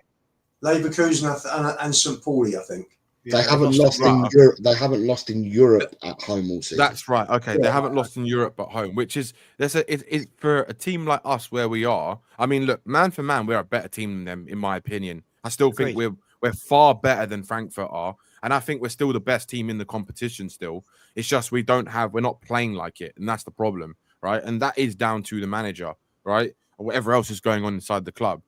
And I think, like, it was definitely a really, really good result yesterday. But again, we have to wait and see what happens for the next match, because Bodo Glimt are not a pushover. They have beaten some very good teams in this competition, and we have to be even better than we were yesterday to actually go through to the final. Because let's be honest, our finishing was atrocious yesterday. If we didn't have that penalty, I don't know what would have happened last night. I genuinely don't know where we were going to get a goal from, because even though I think on the balance of play we had better chances than they did, we still were typical Tottenham yesterday in terms of we couldn't put the ball in the back of the net. And I saw so many chances yesterday where we were on a break and no one was running into the box or running into space to help the team out. Like, it was just like, there was that one moment in the first half where Brennan Johnson actually ran for the first time in his life, and literally he went down the right wing, crossed it in, and Tell was the only person in the box, and Tell mishit it, right? But there was no one else in the box. There was nobody else. No one else around him either. How can you have one attacker in an attacking position when you're on a break? It's disgraceful. So, look, I just think that it was a good win. It was the best defensive performance I've seen all season. I still don't buy into that we're changed, because we've seen it time and time again this season that Ange is not. He can maybe come up with the goods for a game, and then he goes back to his old ways, and then we see the old Tottenham come back again, or the Tottenham we've been used to for the last 20 months. So it's a positive day for Spurs fans for sure. But I don't want to. For me, I'm not getting too over exaggerated or overhyped that this is it. But I will say that if there's a chance to win the Europa League, I don't see Spurs having a better chance in a long time. This is the best chance. It is, Danny. It's the best chance. I mean, look, welcome Mikhail to the show as well. Guys, I want to have a look at something. One thing that's being overlooked here is, and this is going to piss Lubo off, I know it is, but this is now the second semi-final we've got to this season, and this is now 16 semi-finals under Daniel Levy, 6 finals. Where does this blame lie? Because we I keep hearing all year that Levy's shit and this is shit and that player's shit. 2 semi-finals, 2 competitions that realistically, one we could have won, this one we should be winning. Is the squad that bad? Has Daniel Levy done that bad a job? Have we bought poorly? I'll chuck it all out there, but you understand my point, right? Like, we keep saying how everything's so bad, but what we keep getting to these semis, we keep getting to these finals. Discuss. I think the manager's been bad. Apart from last night. As far as Levy goes, I think he still doesn't push the boat out like we all demand. For a club of our size, with the finances we got, with the money that's being raked in now, he won't. What's our record signing? Solanke, 60 odd million. You look at all the rest of the so-called big sides, what their record signings are. 80s, 90s, 100s. We don't do that. And that is on him. And don't forget, we're paying the highest, well, not me personally, but everyone that's got season tickets paying the highest prices in Europe for them. and all the rest of it, you know. So for me, both have got a part to play, but Levy's got the biggest slice of the pie, but Ange certainly has a slice of it as well in the blame state. If for me, Savva, the way I look at it, right, is let's compare the club to let's look at it from this way, right?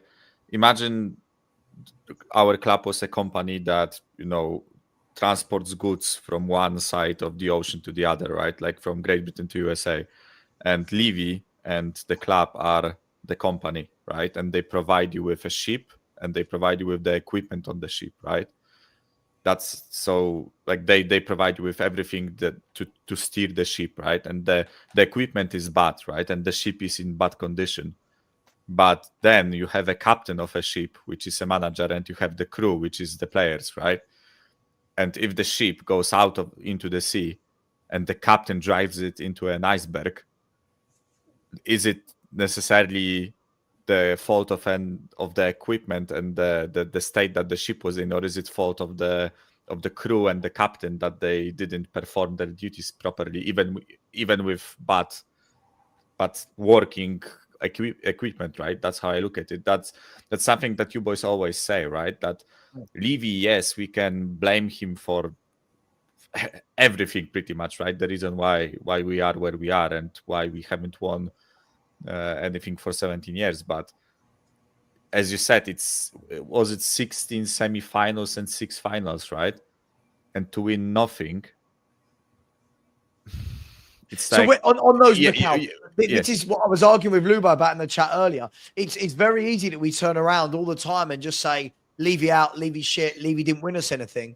But then, as I did this morning, when you actually break down a lot of those semi-finals and finals penalties, one of the finals was Blackburn, which, you know, we can't even turn around and go, they're a powerhouse. No.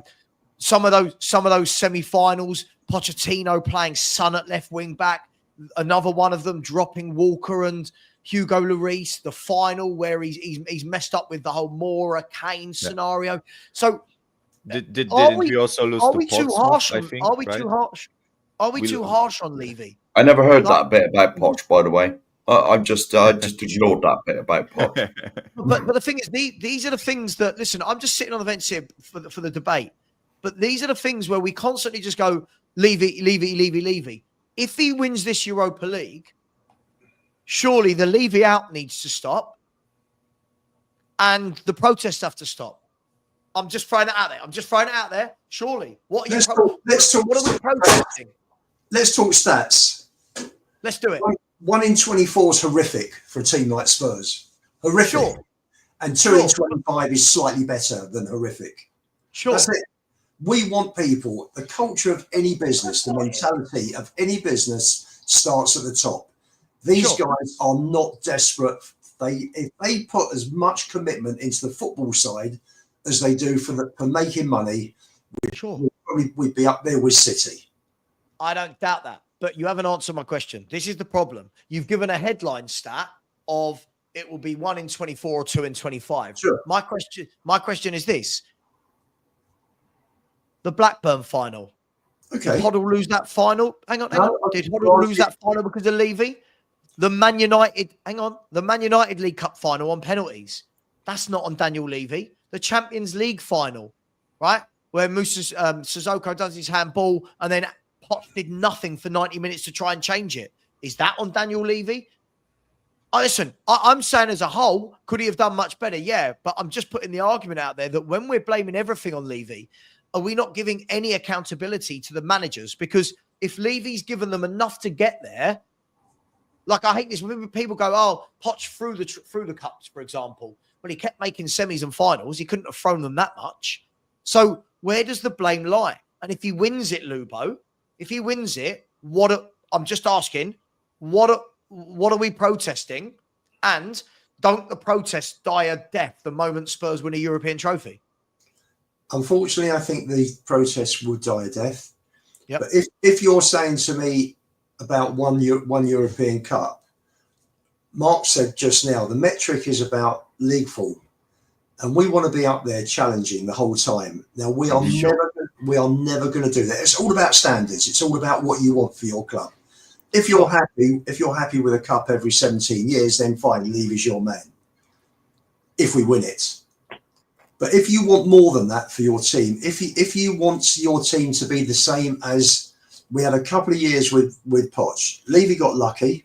He had Paul Mitchell. Paul Mitchell made some great buys. And how was Paul Mitchell treated? He was pushed out the club. He left the club because he wasn't allowed to do his job. So he left. Paul Barber, top person, left. Why? Because he wasn't allowed to do his job. He's still at Brighton. And Tony Bloom's much. I'd love someone like Tony Bloom with his mentality as a chairman to be in charge of our club. How good but what you're doing, you're deflecting away from what I'm asking you. You're deflecting away from what I'm asking you. No, so the big picture is it's like you might as well say the same with Ange. Are you happy? Do you think it's good for the club to go forward because because he's won the Europa League? And you look at our league. I completely agree. I'm just asking. Listen, I'm just. For me, it's the same with Levy. Okay. But for me, I think what we've got to look at, listen, I don't like Daniel Levy for the bigger picture. I don't. But all I'm saying is that we can't blame Daniel Levy for every final and semi-final, right? All I'm saying is, other than the big five, and let's be fair, when we talk about the big six, I think we really do shoehorn ourselves in there. Yeah. Other than the big five, is there another club in the country that's made 16 semis and 6 finals in the last 24 years? I haven't looked at the facts. Off the top of my head, I can't believe there is anyone even close to that. So my question is this. I would probably say City or Liverpool, but they probably won most of them. Big five. But they've won most of them. No, but they're the big five. The big five, they're the big. I'm talking about anyone else. Oh, anyone. Lubo, what is, if he had won that League Cup that we lost to Blackburn or Man United on penalties, if that Champions League final had gone differently, right? Two moments where we could have won something, right? The trophy hall would have looked better. All of a sudden, are we still sitting here going, Levy's a terrible businessman that hasn't done anything for us when we could have a Champions League trophy, a Europa League trophy, and extra League Cups and FA Cups?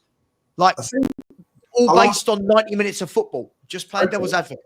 No, I'm not making excuses, but I believe the Blackburn final, that was at Cardiff. Millennium. And they'd had rugby the day before and the pitch was horrible. And No. I'm not making excuses, but it was overwatered or there was something wrong with the pitch. I remember that game. Mark, the pitch was horrendous. They put the roof up for that final. That's right. That's right. The whole day. Got to do with a slice of bread. Both teams. I know that's got nothing to do with it. Both teams had the same pitch. We didn't play well that day. No. We didn't look like winning. No. That was the problem. We just didn't look like. So I understand that. So Lubo, again, so that final, this is, but the point where this all came from in our WhatsApp group, the thing is if we draw a game like last night and go out on penalties, so let's say Christensen, their fullback, who missed 2 sitters, let's say one of them nestles in the bottom corner, we go out on penalties, you would jump straight in the group chat immediately and it's Levy out, Levy shit, this is what Daniel Levy does. So I'm just, the devil's advocate, spinning it the other way. Why doesn't Daniel Levy then get the praise for all of the semis and finals we've made?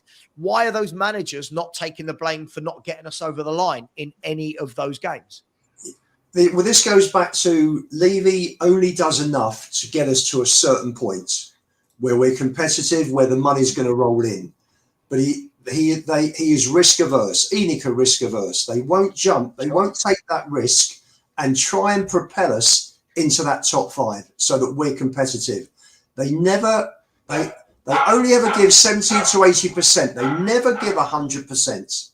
Never. And I think that's cheating all of us because, if it was a normal business and if you had a CEO that was there to bring money in and bring profits in so the shareholders got a dividend, then this would look completely different. But he shows no respect for the fans, who are all shareholders in their own way.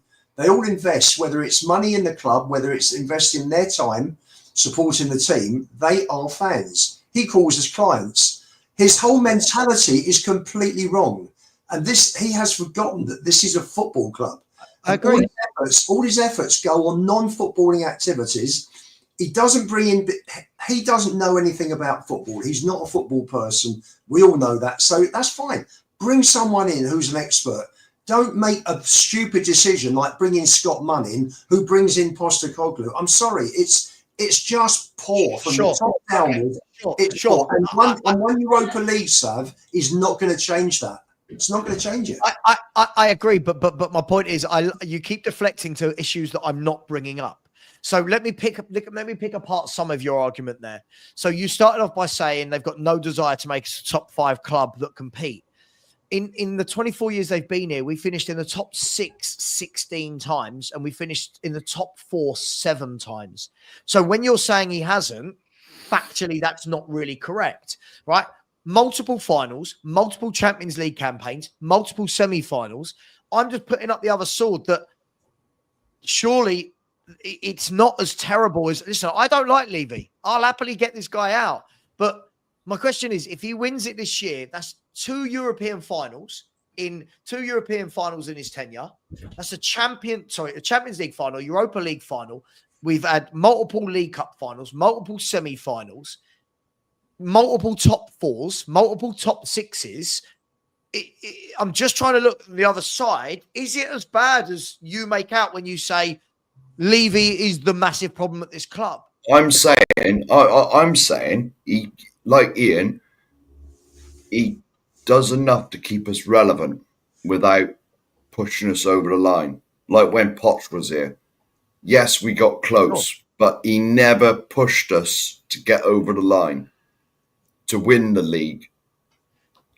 Sure, but then the argument can be made, and again, it's FC's not listening. If it's about winning those finals, no one's going to tell me that here's a squad, right, that's good enough to get to the final, but winning it is just one game too many. That's just not how life works. We look at the Champions League final, Sav. You look at the Champions League final. Yep. Harry Kane was out. We never had a natural replacement for him. All right, Poch. Okay. Poch did play him, and he was 50% fit. You know? So let me throw that back at you. First and foremost, that's on Poch. It is, yes. Right. Second of all, did Harry Kane play in the semi-finals? No. Did Harry Kane play in the quarterfinals? 5 minutes. For 35 for 5 minutes. Did Spurs go through in both of those games? So Yes, this is what I mean. If we're gonna use the metric that we didn't have the players, how comes we beat City over 2 legs? Why did we beat Dortmund over 2 legs? Why did we beat Ajax over 2 legs? But then when it gets to the one-off game, when we get to the one-off game, Levy didn't back the manager. Now, cool. Listen, I don't like Levy as much as the next guy, but it can't be when we're there. Great. Let's all get buzzing. Let's celebrate. We're in these semi-finals, finals. Then the moment we don't win them, it's, that's Daniel Levy. Daniel Levy had nothing to do with the Champions League final. Daniel Levy had nothing to do with these League Cup finals. Daniel Levy had nothing to do with these Cup semi-finals. Right. So there's got to be fair. Right. Let me give you an answer. You've got a sales team who are selling cars for you. Let's go back to that. Oh, let's go for it. Okay. And you've got a whole array of cars, right? They're not quite what people are wanting. They're not quite what's going to get those salesmen over the line. They're okay up to a point, but the people are coming in and saying, "Oh, I wanted one. Have you got a convertible? No, I haven't got a convertible. Or have you got it one with 6 gears? No, I haven't got one with 6 gears. Have you got one that's slightly, quicker off the mark? No, I haven't got that. Have you got one with metallic paint? No, I haven't got one with metallic paint. But I've got this, and this." Because you've only spent up to a certain point, but you're not going that little bit further. Sure, but that doesn't actually answer my question. No, again, I like all these analogies. I love an analogy myself. But the moment you're in the final, right, the argument of anyone being backed or the squad being good enough goes out the window because you're good enough to get there. Now, you used an argument in our WhatsApp group earlier where you went, look at all these teams we played in semis and finals. But for 4 or 5 years under Poch, we were above most of those teams in the Premier League. So when these teams are beating us and we're going, but they've got better squads. Okay, well, how comes we're above them in the Premier League? So why are we good enough to beat them in the league? Why are we good enough to be above them? But then it's Daniel Levy's fault that we couldn't beat them in a one-off game. At what stage? Hang on. At what stage? At what stage do we say, yes, could Daniel Levy have done more on this side? But why do none of the managers take the blame for these failures? If Ange doesn't win the Europa League, who are we blaming that on? There's a better way to do it. Are we going to blame it on Daniel Levy when we've had this bloody easy, or are we going to blame it on Ange? We will blame it on Ange, right? If he doesn't win the Europa League, that's got nothing to do with the quality of squad. This is a poor competition, right, that we were favourites for. So, again, but you would come in, Lubo, all guns firing if we lost that final. Let's say we get to the final and we lose to United or Bilbao. You will come in all guns blazing going, Levy, it's all Daniel Levy. He's shit. He didn't give the manager what he needs. What, to beat Man United and Bilbao? Bilbao are a good team, but not unbeatable. And United are not good teams. So where will the blame lie? We shafted them 3 times this season, by the way. Right. But Mikhail, that's my point. In all of those years when we finished above Chelsea, above Arsenal, above Liverpool, that was the excuse when we lost to them all in the finals and semis was, but they're better than us. Well, they weren't at the time. Sam, I've said on your show previously this season, who's to blame for what's going on? And I've split it a third between Levy, Ange and the players. Sure. My feeling is that, yes, you get to a one-off game, it's down to who turns up on the day. But if one team has got if you've got a stronger 11 and a stronger squad than the other team, then that strong team should be winning. Should be winning because the players are better. And if they all turn up, which will be down to the manager to make sure they're prepared correctly and they go out in the right frame of mind with the right attitude, right mentality, then the team that's better should win. Now, people talk about Jose being sacked. Better be above the other team in the league then as well. Well, City were above us when they beat us. Liverpool were above us when they beat us. Chelsea in 2015 were above us when they beat us. United were in 2009. So in this entire Poch era of Poch semi-finals and finals, right? In all the time we were finishing second, third, and fourth, all of these teams were still above us. It doesn't make any sense. We didn't reach a final in Poch's peak years, did we? 16 and 17, I don't think. Have you noticed there's an excuse for everything, right? Like in the final when we lost to Man United. If I'm not wrong, Man United was the final in Poch's first year. Yeah, it was semi-final. No, which final? Hang on, I'll look at it. One sec. Chelsea was. We lost 2-0 to Chelsea in 2015. Yeah. 2000, we lost the League Cup to Man United on penalties. 2009, that was. 2009 was Man United. Oh, yeah, it was the year after the 08. Yeah, 09. Sorry. I was going to say something. We actually did well. Albie! The postman's turned up, Ian. By the way, I'm not saying I believe. Stop barking, Lubo. Just trying to throw the other side. Before everyone in the chat says what's happened to Savva, I'm trying to find the other side of the debate, right? Yeah. Because I know what we're like, and I know Lubo. And if we had drawn that game, if one of those chances had gone in and knocked out on penalties, this euphoria that I'm being told to feel today would have been Daniel Levy's fault for us losing it. And this is where I'm just trying to find the balance, but it can't always be Daniel Levy. Well, Sav, I'll give you the example. Like Pochettino didn't choose to play. He played Son at left wing back in the semi-final against Chelsea, right? Right. And I was at that game, and it was the worst decision you could possibly have. Could have done in an FA Cup semi-final, and plays one of our best players. It doesn't even play him on the pitch, Kyle Walker at the time, right? Because of what was going on in the club. I mean, that's just ridiculous. And then Son at left wing back. Who does that? I mean, the one person you want at the top of the pitch in that moment is Son, and you play him at left wing back. It just destroyed our whole game. That was prime Son as well, wasn't it? Danny, I went to Dortmund. Prime Son. Yeah, it was. I went to Dortmund for last 16 UEFA Cup game. He left half the team out. I know. And we got smacked 3-0. Because it's because Pochettino, he had this weird. Final even before. Do you know? Do you know what I didn't like United about penalties, Pochettino, Sav? That's not Levy's fault. Do you know what I didn't like, right? Final- So one of the things. Sorry, penalties are a lottery stuff. That can go either way. Not my but dog. Not my dog. No, that was Lubo barking. Guys. But I was gonna say, right? I was just gonna say something, Michael. With Pochettino, the one thing that I did like but didn't like at the same time, so it kind of contradicts himself, was that he had this ambition at Spurs that he wanted to win the biggest trophies. He wanted to win the Premier League. He wanted to win the Champions League. That's what he wanted. But in doing so, he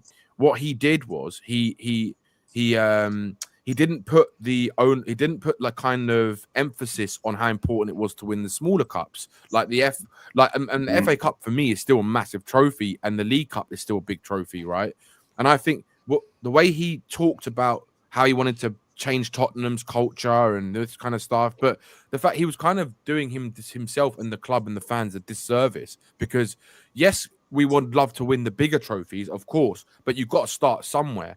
And the fact that he didn't treat those competitions with enough respect, that for me was a massive thing, because if you want to have that winning mentality he's so much talked about, right, then you have to have that mentality for everything you go into. It's not just the Premier League and not just the Champions League. If you're gonna change the mentality, you have to win something. You have to win an FA Cup. You have to win a League Cup, and you have to do it multiple times, and that's what's going to drive you to go and win the biggest trophies, right? Yeah. But the fact that he had so much onus on winning the Premier League and winning the Champions League, and that's where he put all his energy.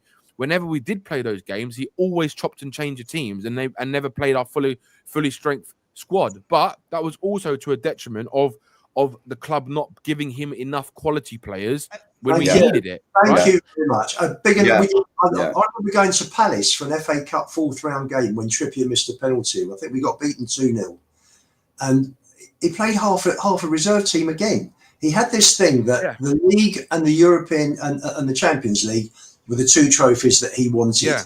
Do you think, though, Ian? I was at Colchester as well. That was a reserve team we lost. Just playing devil's advocate. Do you think, though, Ian? But do you think, though? Do you think, though, that Daniel put the pressure on him? You must get top four. No. Because the way now. You know, I just think it's an easy pop out every time. You know how much I love Pochettino. How much I love Pochettino. My only criticism when he was here is he never took the FA Cup or the League Cup seriously. Yeah. But hang on. But how can you agree when we made multiple finals and semi-finals? Like when we're saying he didn't take these competitions seriously. So what we're saying is, guys, he always chopped and changed. So we're saying this guy took them serious enough to get us to the point of winning it, and then didn't take it seriously when we had 90 minutes to win it. No, but we lost some stupid games as well. He made bad decisions in the biggest final, in the biggest games that we had. He did make poor decisions. Bad decisions, Danny, and not taking it seriously are two very different things. Yeah, no, I agree. Yeah? I mean, the biggest decision he made, who was one of the most dangerous players in the league at left wing back. That's on him. That's not on Daniel Levy. That's also Sav. For me, the biggest decision of his incompetency was not starting Lucas Moura after you've just got you through to a Champions League final for the first time in your club history, and he's just had the game of his life. The guy is probably on cloud 9 and above, and he's probably raring to go. And I know the stuff that happened, and probably you do, Lubo, as well, what happened before that match started. And it was disgusting. They'd already lost that game before the final started. And the fact that Harry Kane hadn't played in 2 months, and they start him, and they didn't even start both of them, was just an absolute appalling. I will admit, in the Champions League final, Poch dropped the microscopic little bit in my estimations. But in my estimations. Okay. Can I say something? Big game he did. Listen, I'm not knocking Poch. I good manager, but in every big game he did, in the semi-final against Chelsea, the whole Sun thing was ridiculous. Yeah. The year before or a year after, I was getting the mix around the wrong way. He put Walker and Lloris on the bench. In the North London derby, when he dropped Toby Alderweireld for 1/4. If we look at the Champions League final with the Lucas Moura thing, you've got to look at all of these and say, when it came to those big moments, it's easy to say Levy would have put the pressure on, but I fail to believe that Daniel Levy is telling anybody before hang on, we all know he told Jose final Mourinho to take. He told Jose Mourinho to play a full team against Southampton before the league game. That's he not got the sacked. final. He got sacked before the final.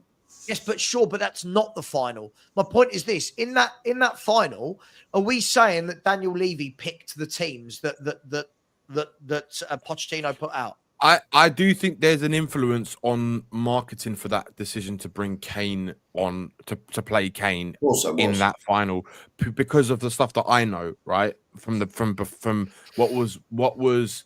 I mean, if you know Graham knows Kane's dad, and he speaks to him quite a lot. And at the time, anyway, there was a lot of things for reasons why Kane was playing that final. It wasn't just because he was our best player. But realistically, he should not have played that game. And what that did, what Pochettino did, bringing him in when Kane was telling Pochettino that he was ready to play when he wasn't, is the biggest mistake he made of his Tottenham career, in my opinion. Because you can't make those type of mistakes. Can I throw a spin on it, though, Danny? But one thing, Sav, before you do, I was going to say that. The only thing that I'd say against Levy through that period is the fact that we didn't have a squad of class. We had an amazing first 11. And even that Champions League final, like if you look at who got to the final, we had a midfield of Harry Winks and Moussa Sissoko. I agree. So it's like, it deteriorated. But it got there. But Danny, it got there. It got there. It did. Mikal, I'll bring you in, but just quickly before you do, my bigger criticism of that final wasn't that Harry Kane played. It was that Lucas Moura didn't. Now, everyone always says it's one or the other. It's not. You surely you are going to Lucas Moura, Mikal, and saying, do you know what? You're my guy. Thank you for getting us here. You know what? Yeah. You are going to smash this final up. You are playing in 2 weeks, 3 weeks time, whatever is in the final. You're my guy. Surely you're doing that, Mikal, aren't you? Surely. Yeah. But hang on, but Tim McCallum, stop. Stop. No one's acting like children. Stop, or you'll be blocked. Yeah. Sorry, Mikal, go on. No worries, mate. Calm down in the comments. I don't mind, right? It's a heated discussion. No worries, right? Listen, in the Champions League final, definitely, right? He had a chance to make Lucas Moura like an all-time hero for us, right? If he went out there in this final and smashed it, right? And there was everything pointed out to it being the case, right? Him playing well. Unfortunately, he made a mistake, right? But also with the whole like Levy discussion and helping the team and supporting the team with players and all that stuff, right? The way I look at it is Levy's job ends when the summer window ends, right? And winter window, like the January transfer window, right? And every match that we play from that point onwards is on the manager, right? And if the manager chooses not to play a fit player from the starting 11 and plays a squad player instead, right? That's the decision he made, right? So I put the blame for that decision on the manager, right? A different thing is if players are injured and then you have to use the shitty squad, right? Then I can point the finger more at Daniel Levy and say, you didn't provide us with sufficient backups, right? I think it's good to differentiate between those things, right? Because I will give you an example. We under Conte, I feel like if I remember correctly, we went out of the FA Cup in like fifth or sixth or fourth round. We went out to Sheffield 1-0 away. It was like Conte's first season, if I remember correctly, right? And Conte that game decided to drop some of our starting 11 players who were fit at that point and use the squad, right? And we lost 1-0, like in the 80th minute, Sheffield scored. That's not on Daniel Levy, in my opinion, right? Because it was a manager who made a conscious decision to rotate the squad and play worse players, right? If he put utmost priority on the cup, then he plays the best 11, right? and you can make similar cases for different matches along our history, right? But then if Kane, Son, and someone else is injured, and you have to play Bergwijn or someone else, right? Then I guess you can put the blame on Levy, because he didn't provide us with good enough backups, right? So Mikal, that's what I wanted to say. Yeah. Listen, I heard from somebody I know who worked at Southampton at the time as a coach, now works for Chelsea, that Pochettino was offered like Tielemans to come in that season and said, no, I don't want him. Right? Like, you know, he was offered players to come in and bolster the squad. And, you know, when he only had Winks and Sissoko in midfield, and said, I don't want him. And a lot of people have said that Poch doesn't want a big squad. So I know we always blame Levy, but I've heard this from multiple people that Poch very much wants a tight-knit 13, 14, 15, right? And doesn't talk to the others, which is what I've heard. So, again, listen, I'm just playing devil's advocate, because we can turn around and say it's Levy. But if Poch did indeed turn around that window when we just let go of Moussa Dembele and said, I don't want Tielemans on loan, and we all know he ended up at Leicester on loan and they bought him, that's crazy. So there's another example of where we can say it's Levy, but Poch, I'm hearing this a lot. I heard this a lot with Chelsea as well, is that he doesn't want a lot of players. He doesn't want it. Doesn't know he how also to insisted on Ndombele, mind, as well. That was his guy, wasn't it? But also, it's not just that though. Also, like with the Tielemans thing, do you know the actual reason why he said no to him? Go on.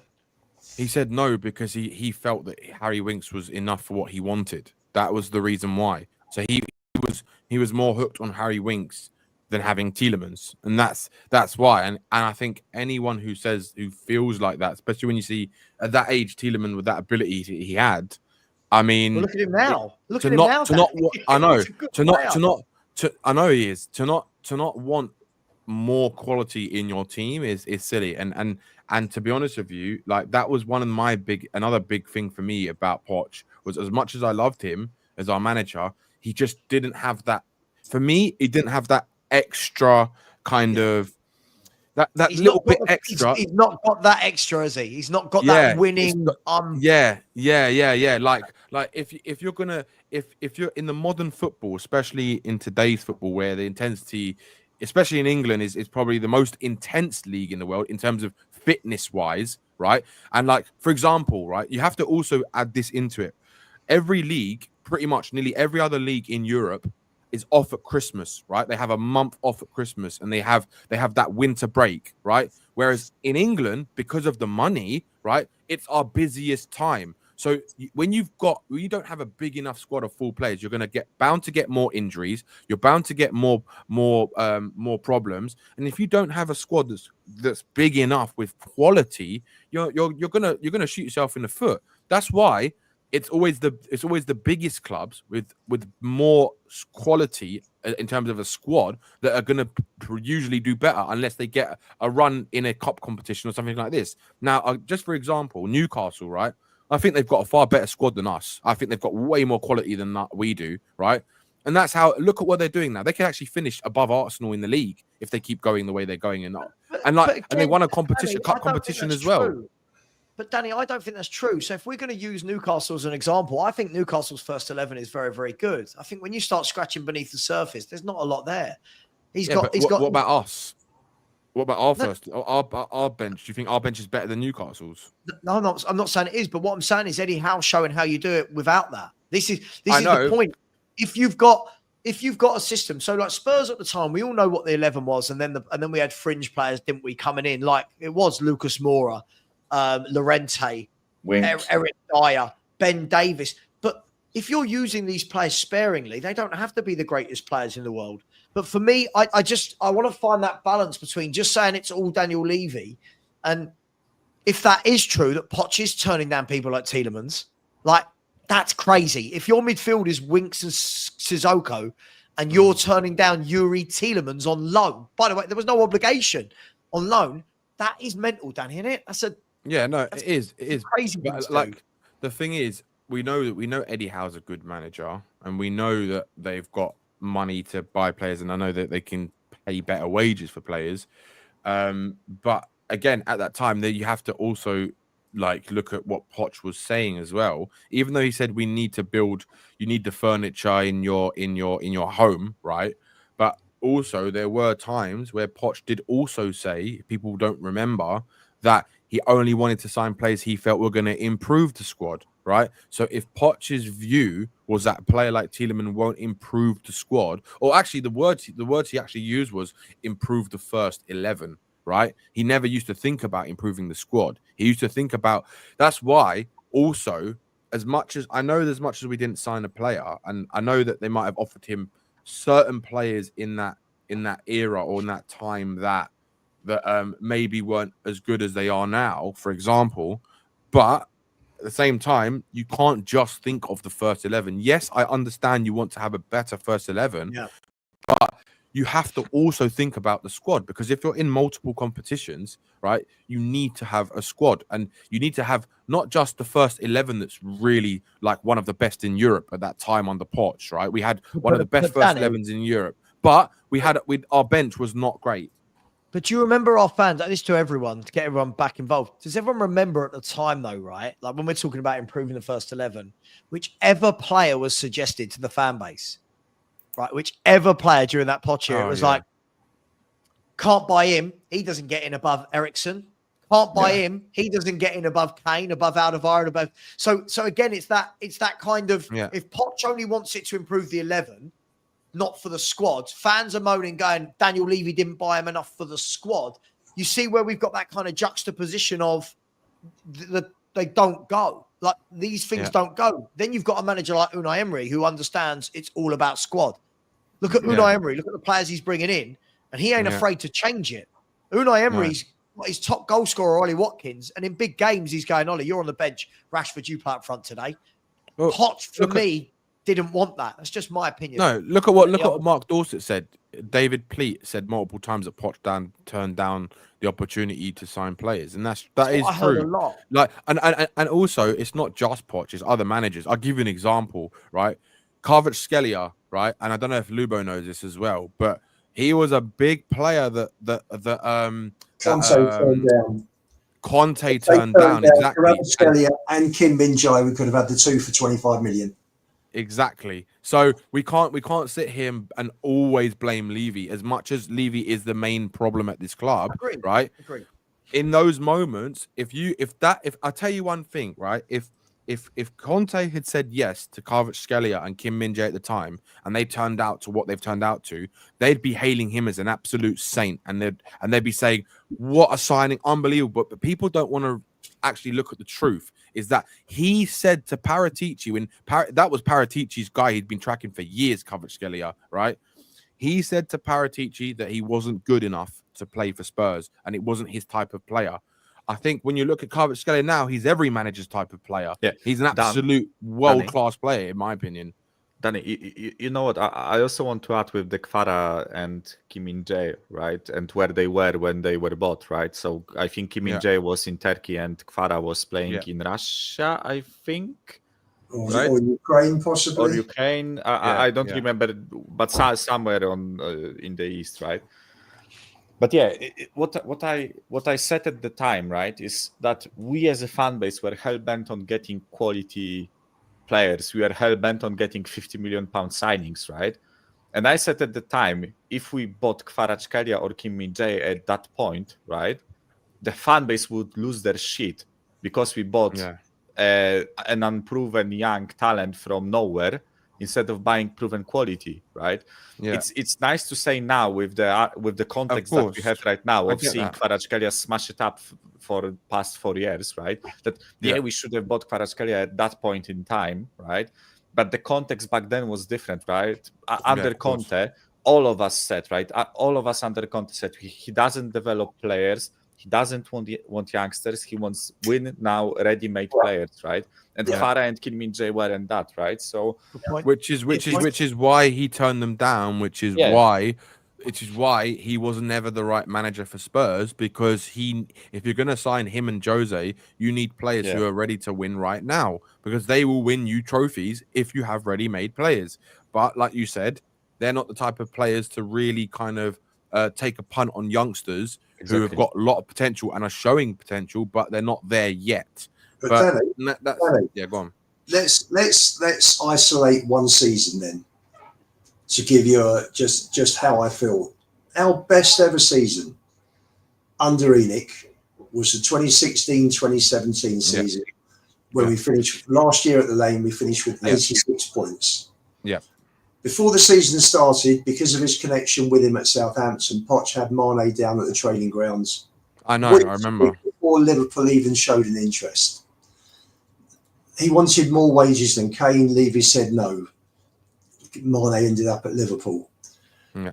Wijnaldum then came down the same week. Again, I know. Didn't get in because of wages. We beat Palace 1-0, first home game of the season. Zaha was brilliant that day. Sonny's goal, we need to win. Zaha agreed wages. Levy offered a derisory 12 million. I was told it was 27 million that summer. Balassi had gone to Everton, and he went and offered 12 million. And we ended up on the last day of the season spending 30 million on Sissoko, which could have been spent. You could have had Mane put his wages up, maybe another 10 million. And you telling me that Sadio Mane wouldn't have. I agree with all this. I do agree. The 7 points we lost the league by. Are you telling me Mane was a superb player? We would have eaten up those 7. You look at that. I think we drew. I mean, we were drawing with West Brom and Norwich. But that's because of Daniel Levy's risk averse mentality when it comes to wages. Because even hold on. Even Martin Yole last night said that is a problem at Spurs. Is that the way we don't offer the wages of the bigger clubs, right? And it's hard to compete. He literally kind of was basically saying this yesterday. Like, I'm paraphrasing what he said, but he was basically saying how the wages is a massive problem because you can't attract the best players if you're not going to pay them the best wages, right? And if you want to be at that level, you have to pay them the best wages. And the reason why we signed Sissoko for more money than what Wijnaldum's fee was at the time, more, was because we were going to able to pay the transfer fee in over 5 years, plus the wages that Sissoko wanted were way a lot less than what Wijnaldum wanted, and that's the only reason. It's all. This is what I said. This is what I said right at the beginning. Daniel Levy did enough to keep us relevant. He did enough to keep us in and around top 4 to get the tills ringing when we had the Champions League football. He would not push the boat out to actually get us over the line to win the damn league, especially those 2 years that we were so close. We were that close to winning the league. Yep. What if we win? If we win the Europa League, I'll go back to this to bring this full circle. If we win the Europa League, though, can we then, as fans, turn around and say that he hasn't backed the manager to get us over the line? That doesn't make us a massive team just because you win the. If we'd won the Premier League, that would have leaked us. My question wasn't, does it make us a massive team? My question was, right, if we get over the line in the Europa League, Daniel Levy, with very good, with all rights, can turn around and say, there you go, I've given you a squad. You've just won a European trophy. We've not done that for 40 odd years. Let's be honest. We can't sit here and say that he hasn't helped with that. Like, we can't, because he's given Ange. That was my point all along, Danny. That was my point all along. He's given Ange what Ange wanted, and he's gone and won a European trophy that we haven't seen for nearly 40 years. So we can't sit here. My only argument to that is, can you imagine? I know it's relative now because the transfers are higher and all that. Can you imagine if he'd give the backing to Ange that he'd give to Poch? If he'd give that to Poch, we'd have won them 2 bloody leagues. Well, but hang on. Here, I'm going to throw a curveball. We all assume this. We all, it is assumptions. We all say, if Poch had been given X, Y, Z. But then the things I'm hearing is that he doesn't like having that many players to pick from, that he likes his 11. Yeah. That's the 11 he goes with. So the question I'm asking is, who is it that we think we were buying in those times? Who was dropping out because Poch picked the same 11 every week? We don't know that Poch could manage that. And we've seen since that Poch is a good manager. But is he that guy? Is he a Klopp? Is he a Slot? Is he a Jose? Is he a Conte? Is he a Pep? These people know how to rotate players. These people know. I think, and I'm not belittling Poch, because if you asked me, Mark, right now, if I'd have him back, I'll go and collect him myself. Right? I'll fly to the US. I'll pay for him to come back. We'll go first class. Don't ask me where I'm getting the money from, but I'm making it happen. Right? We'll go half, Savva. We'll go halves on it, right? But the problem that we've got with this is we've got no evidence to suggest. Again, I'm playing devil's advocate a lot this show, so I know people in the chat are getting well pissed off with me. I'm playing devil's advocate. We've got no evidence to suggest that had we have just given another £200 million to Poch, that he does get it over the line. We've got, do you know what I mean? With Jose, with Conte, with Pep, with Klopp, with Ancelotti, there is proof that this is what these guys do. Poch had never done it. So, yes, if we had given him the money... I think... The only evidence I'm going on, is them 2 years, we had the best team in the league. We had the best first starting 11. We had the best first 11 in the league. Right, it's just when we got the little knocks and niggles and people had to be dropped, that's when you got the likes of Harry Winks and Eric Dyer and rah. Okay, so look at Liverpool. And the drop was massive. Okay, look at Liverpool. Look at Arsenal. Look at these clubs, right? Not every single player. City, for the last 8 years, have been an anomaly. City have had a very small squad. I always talk with the City fans about this, like LB. Everyone always says, oh, they had 2 players in each position. It's not true, right? But what they had was 16 to 17 that were all quality. Right? But other clubs haven't always had that. If you look, for example, right, the Man United teams of old, they were bringing in people that get ridiculed now. Wes Brown, Phil Neville, John O'Shea, Darren Fletcher. They were bringing in, again, good squad players, good athletes, good journeymen, so to speak. So Poch had that. Dyer at the time. Dyer was wanted by Man United. Dyer, let's not forget, we know how it ended with Dyer, but for a few years, Dyer was sought after. Yeah. Lucas Moura, we saw what he did in the big moments when he stepped in. Llorente was a good squad player. So Davis at the time, I don't think it was as bad as everyone said, but for me, he's not a winner. Let me jump on to something you two just mentioned. You talk about, Brighton have had a lot more injuries than us. Bournemouth have had injuries this season, and they seem to have got through it better. And now let me link that to the fact that maybe there isn't such a big gap. There isn't such a drop in quality with these teams. When you lose your first 11, though obviously the more injuries, the more it affects you.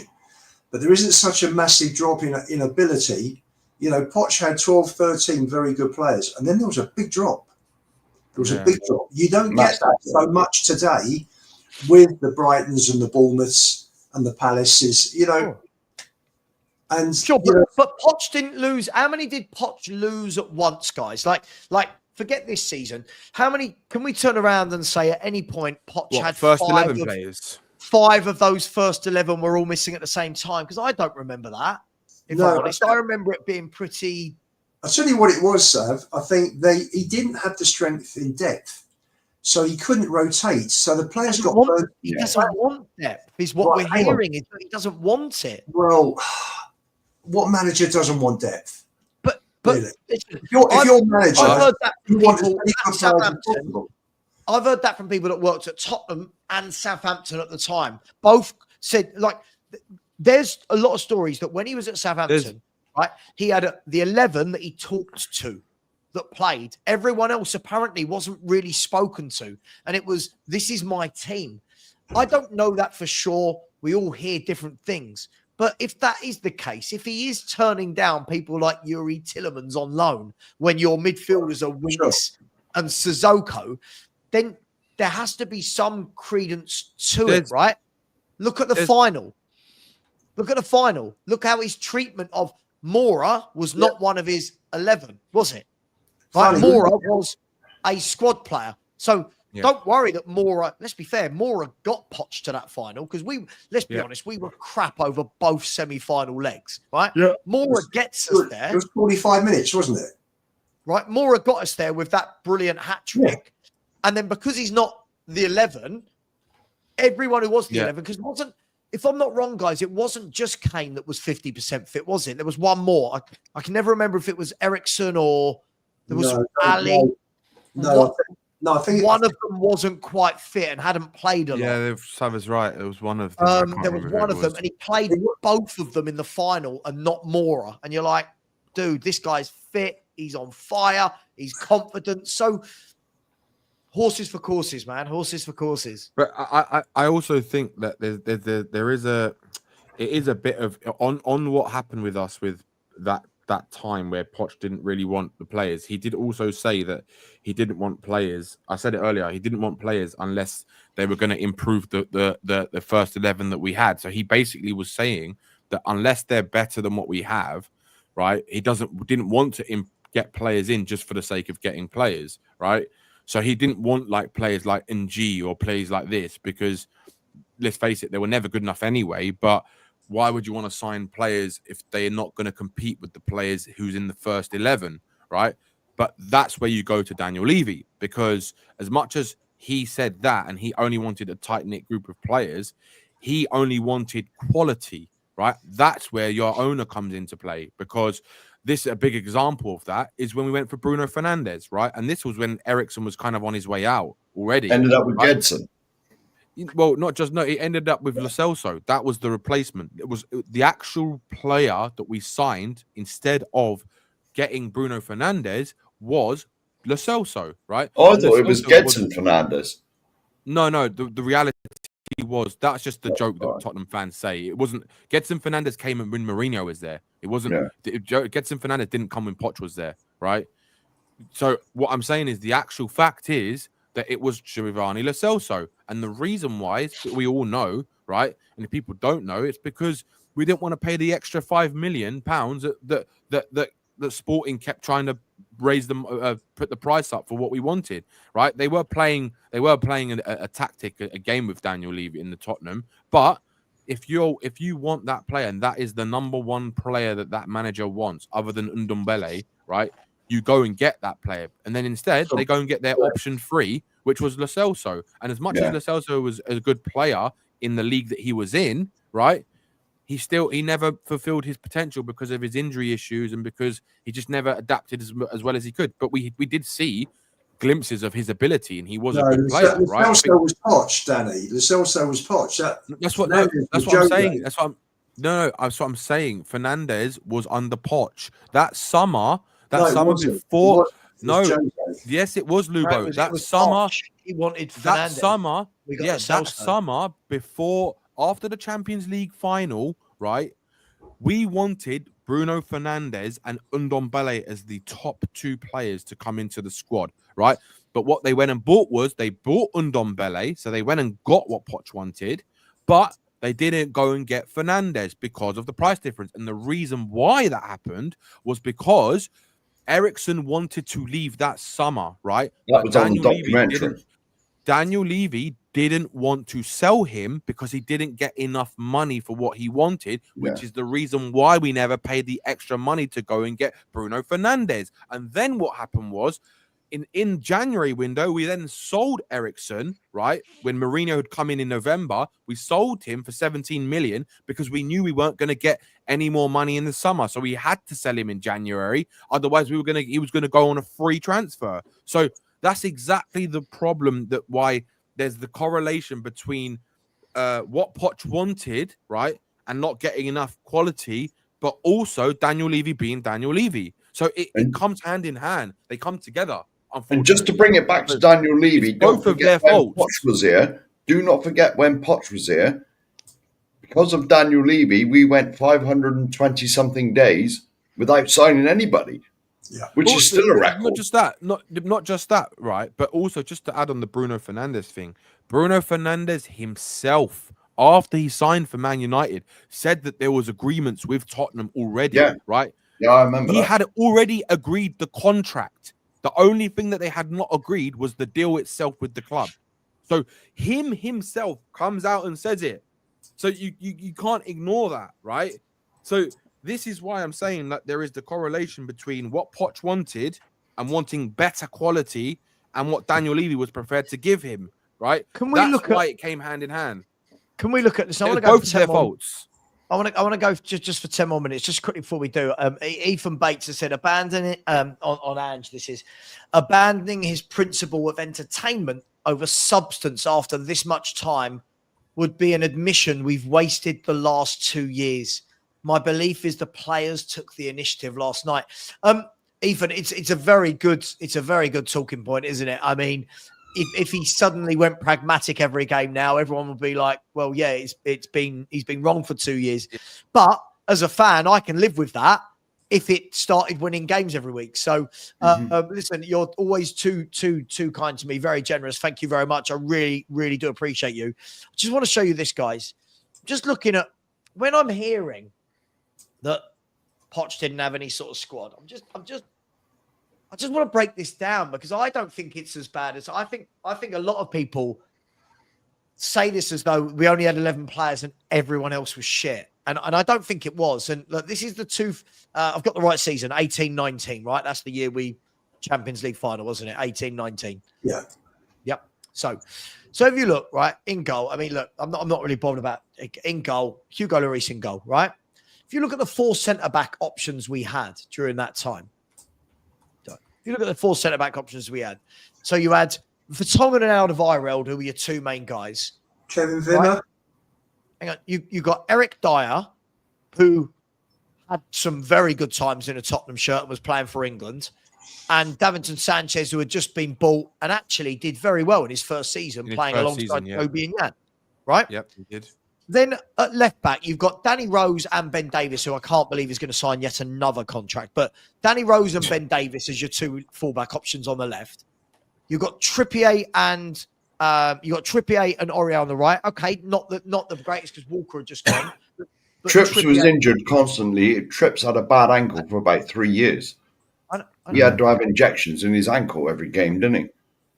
Well, you got Trippier, Aurier, and Juan Foyth, who lots of people seemed like at the time, and Walker Peters at the time. Love Trippier.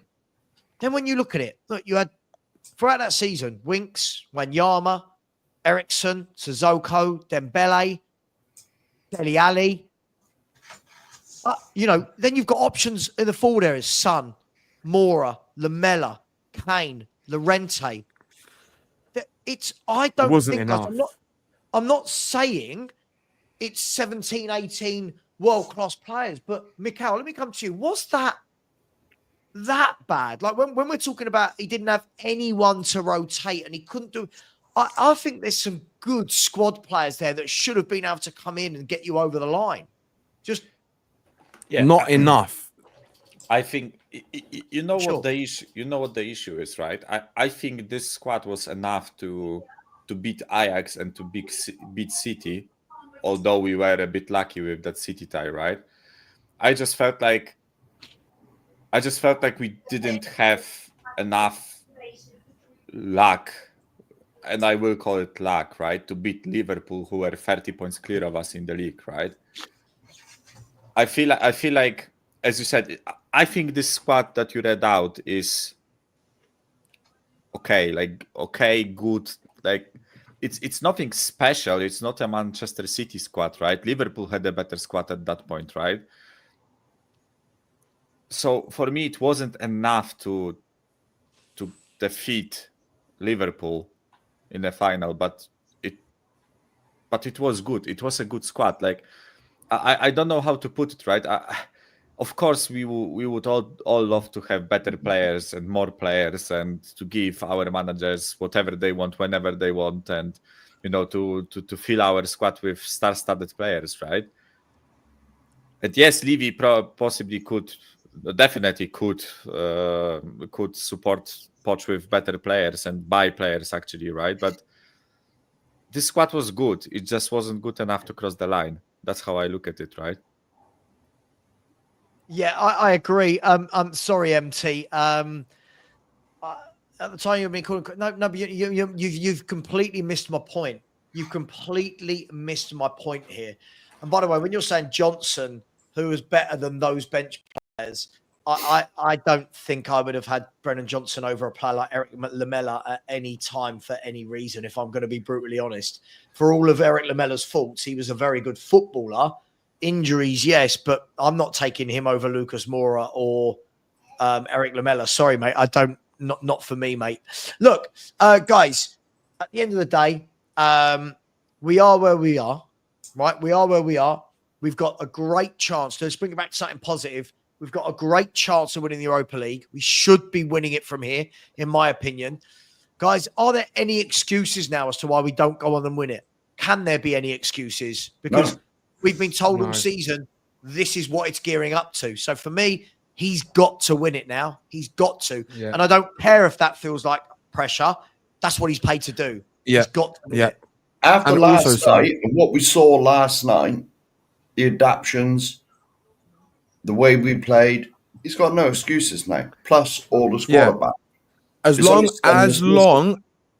long as we keep the core players like Van der Ven and Romero and players like that fit, because let's be honest, without them playing, we're not winning anything. They have as much as we want to sit here and talk about Romero's attitude, he is our best player right now in our team. Him and Van der Ven are our best partnership option for centre backs.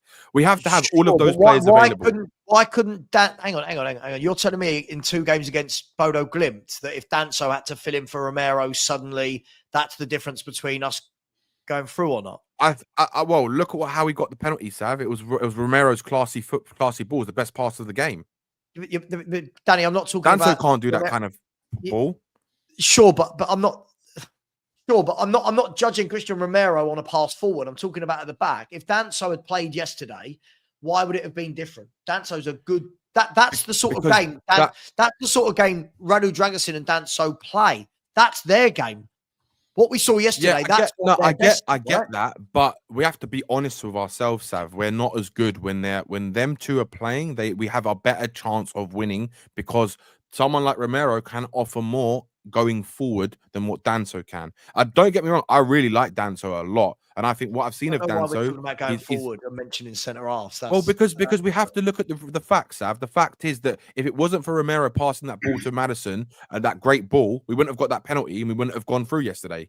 That was the difference last night. But there's a lot of ifs. Like I feel like lots of people go, "Oh, Van der Ven and Romero are class when they play together." Hang on. Let me finish. Romero and Van der Ven are class when they play together, but the actual stats throughout the last year to 15 months don't actually show that they put in many. I know, and I understand that. But all defenders look good when they're played in a solid system, like we were last night. But look, why guys, couldn't Danso do that? That's my point. There's no reason. There's no reason. Because we have to look at the facts, and the fact is that Romero is the one that played that beautiful ball to Maddison, which gave us the opportunity to have the penalty. No, but I'm saying, Sav, Danso doesn't play those type of balls forward, right? That's not what I'm talking about. I know what you're talking about, Sav. I'm not going to judge how well our back four plays because Romero pinged one ball over the top to Maddison. That's not. But it made a difference. Yeah, but it made a difference yesterday, though. Is that not factually correct? It made a difference yesterday. Yes, but you're telling me then that if Danso played against Bodo Glimt, suddenly no one else now can play a forward pass. No one else can do that. That's what Maddison's there for. No, that's what I know. Ulu's there for. I know. That's what Toro is there for. What I'm saying is, the fact is, none of those players did that yesterday, and it was Romero was the one that did it because he has the ability to do that. I know, but that one game is what took us to the semi-final of the Europa League, Sav. I think fans have forgotten what people are in the team to do. I get that, but I was going to say, I get that, Sav. I get that completely, right? But it was a good ball from Romero, which no one else attempted last night. You can keep saying that. I've never said it wasn't. I know that. I know you haven't. I'm not saying you haven't. My point is, the difference between, all right, MT saying Danny is right, cool. Danso plays against Bodo Glimt. We lose because he can't play that ball to Madison. Cool. No, I'm not saying. This is where we're at. That's the thing. This It's is not. I'm not madness. right or wrong.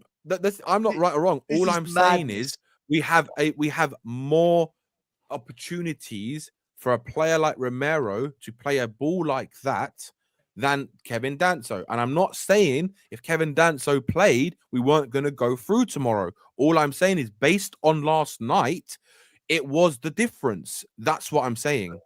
But that's like saying if Christensen had scored his goal, we're out. Like it's 100%. 100%. I agree with that though. Maybes, but I know, Sam, but let's be honest as well, right? We rode our luck. We rode our luck in the last 10 minutes. On defending. When are we going to be allowed to judge them on defending? Like, yeah, I get that, but the modern game is not like that anymore, unfortunately. It's all about playing from the back and all this rubbish playing from the back. That's the modern game. We didn't do that last night. The amount of times we limped it long. The one time we did do that, we got a penalty, Mark. Well, one time we did it, we got a penalty. You can't deny that. Okay, so I could argue this then. I could argue that the only reason we got the penalty was nothing to do with the pass was because the goalkeeper was clumsy. Yeah, 100%. Maybe, we can say maybe that. Romero makes that pass against another team. The goalkeeper's not clumsy, comes out, catches it, done. So it's all I'm saying is I don't think it's necessarily dependent on you have to have those two playing with the difference between beating Man U or not in a final, for example, isn't going to be Danso plays, Romero plays. No, it's not. It's not. No, I completely agree with that. I think we're doing that thing again with Romero where he gets to have as many bad games a season as he likes, puts in one top performance, and now he's undroppable. And I don't even think he put a top performance in yesterday. Oh, I think he did. I think it was a good performance. I don't think it was a top performance. I think they all played well yesterday. Apart from the reckless all of them bit. Played well. Apart from the reckless bit. Right at the end. Yeah. That was stupid. Yeah, I was going He's crazy. He's got that in him, right? But my point was, when you play a defense like we played last night, that is what defenders like Dragoshin and Danso, that's their bread and butter. Yeah. Right? That's their bread and butter. I'm not saying they're better than Romero, but that's what they do. They'll give you performances. Like the reason we bought Dragoshin, if you watch him play in Italy compared to now, because of the way he's been played, he's a different player. Look at him for Romania. Watch him for Romania. He's a very good stopper. He'll love that game yesterday. All the balls that come in the box, Danso and Dragoshin would have loved that game. Yeah. Everything headed out.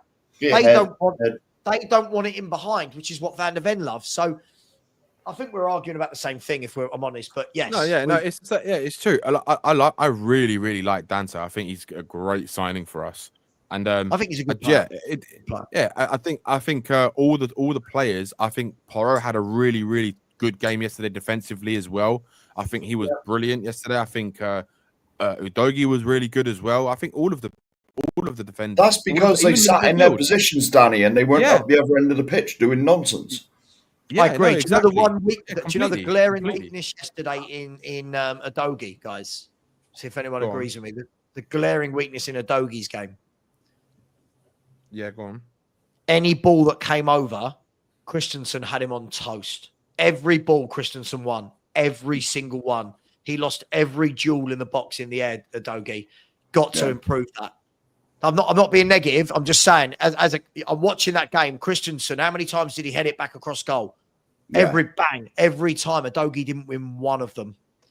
It was nice to see at the end. When we were really under the cosh at the end, even Solanke was heading them out, which is what Harry Kane used to do. Because when a corner came in, or so, Harry Kane would get his head on it. And this guy's correct. Spurs King's correct, right? That we've got to get so much better at that. Every ball that comes in, when it goes to the back post, we never win it. You notice as well, when it goes to the back post, how many times did they have 2-on-1 at the back there? I noticed that a few times. No, I thought it was tight last night, Mark. It was much better than we've seen all season. Yeah, there was a few times though that they had a couple of players over on the back post, whichever side it comes in from. One, Lubo, it doesn't suggest that. Again, this is the thing. We can say it, but like you pulled that face when I mentioned Udogie. If you go and look at Udogie last night, he's not won a single aerial duel against Christensen. So what was happening was Tiate, the left back, was whipping balls in. they were going over everybody to the back post. And every time Christensen just nodded them back in. And Udogie, I'm not knocking him, but he's got to work on that. That's what the coaches have got to work on. Yeah, you've got to, that's what someone like Ben White, if I watch Arsenal, when Ben White plays at right back for Arsenal, he's very good at that. He's very good at clearing his back post. We've just got to make sure we get that sorted because that's where their joy came from. I think in terms of no excuses about not winning the trophy, I think that's too far. I think Bilbao are a good side. Yep. I think La Liga is probably of a better quality this year than the Premier League. Let's not forget we're 15th and Bilbao are 4th. So for me, Bilbao will be favourites. If we beat Bilbao on their own ground, we will deserve that trophy. Absolutely, we really will. Absolutely, but if it's Man United, then there's no excuses. We've beaten them 3 times. It'll be the one game we fucking don't beat them. Sorry for that. It'll be the one game we fucking don't beat them. Can you imagine their fan base? Do you know what, Sav? Do you know what, Sav? Right, this is what I could genuinely see happening. I genuinely could see us losing every single Premier League game, having the worst ever loss loss record in our history, and then go and win the Europa League. Like that would be Tottenham to a T. That would be the definition of Spursy. Like having the worst ever season in our history and then go and win the Europa League. Like genuinely, I could see that happening. I'm here for it too. But you know what? If that does happen, like genuinely, I can't see Daniel Levy getting rid of Ange. There's no way you can sack. If from Daniel Levy's point of view, he's not the type of person to go and sack someone who's just won your first European trophy in over nearly 40 years. It's not. He's not going to do it. Danny, there's no substance there, is there? It's literally last chance saloon to get him out of trouble, or it's going to cost him an absolute fortune next year on the football side. So is that the basis to keep someone in a That's job? Daniel Levy for you. That's Daniel Levy. Look, it's gonna be interesting, guys. But I mean, Lubo used the right expression there. It's last chance saloon, everything for Ange this season now rides on it. Because do you know what, guys? If we get to the final and lose, I'm going to be harsh. If we get to the final and lose, I'm not then saying, "Oh, poor Ange, keep him," because then we would have won absolutely nothing and finished in the bottom 5, 6 of the Premier League. Yeah. So he's got to win it from here. There's no reason he can't win it. We've now seen that he has got the ability to mix it up. He's got to get that right. And I've got this feeling it's going to be a slugfest. But I don't know why. I've just got this feeling Man United are they playing Bilbao at Old Trafford second? Cool. I don't know. Will it go the same way as it did in this round? Because we're going the same way. Yeah, I don't know. So I got a feeling it might do. But not necessarily, Mark. It's the order that the balls are drawn out, I think. Yeah, I don't know. But listen, for me, as I've said all along, I think Bilbao will win it. But for me, I think if you get to the final, and I've been told this whole season they play the league don't matter, then there's no excuses. There's no excuse. Look, Rangers had 2 very tight games with them. Right? We're better than Rangers. Did we lose to Rangers or did we draw with them? Draw. Did you see the 2 decisions yesterday? I mean, they were just appalling. Dreadful, both of them. Just appalling. You had a homer for a referee there, definitely. Yeah, Most dreadful refereeing that was. Both decisions. How'd you get... And with VAR. There's no point in having VAR if they're going to come back with decisions like that. You might as well just scrap it and just get on with it. United play Old Trafford away second, by the way. Yeah, I had a feeling it was the same. They play in Bilbao first, then they play. Okay.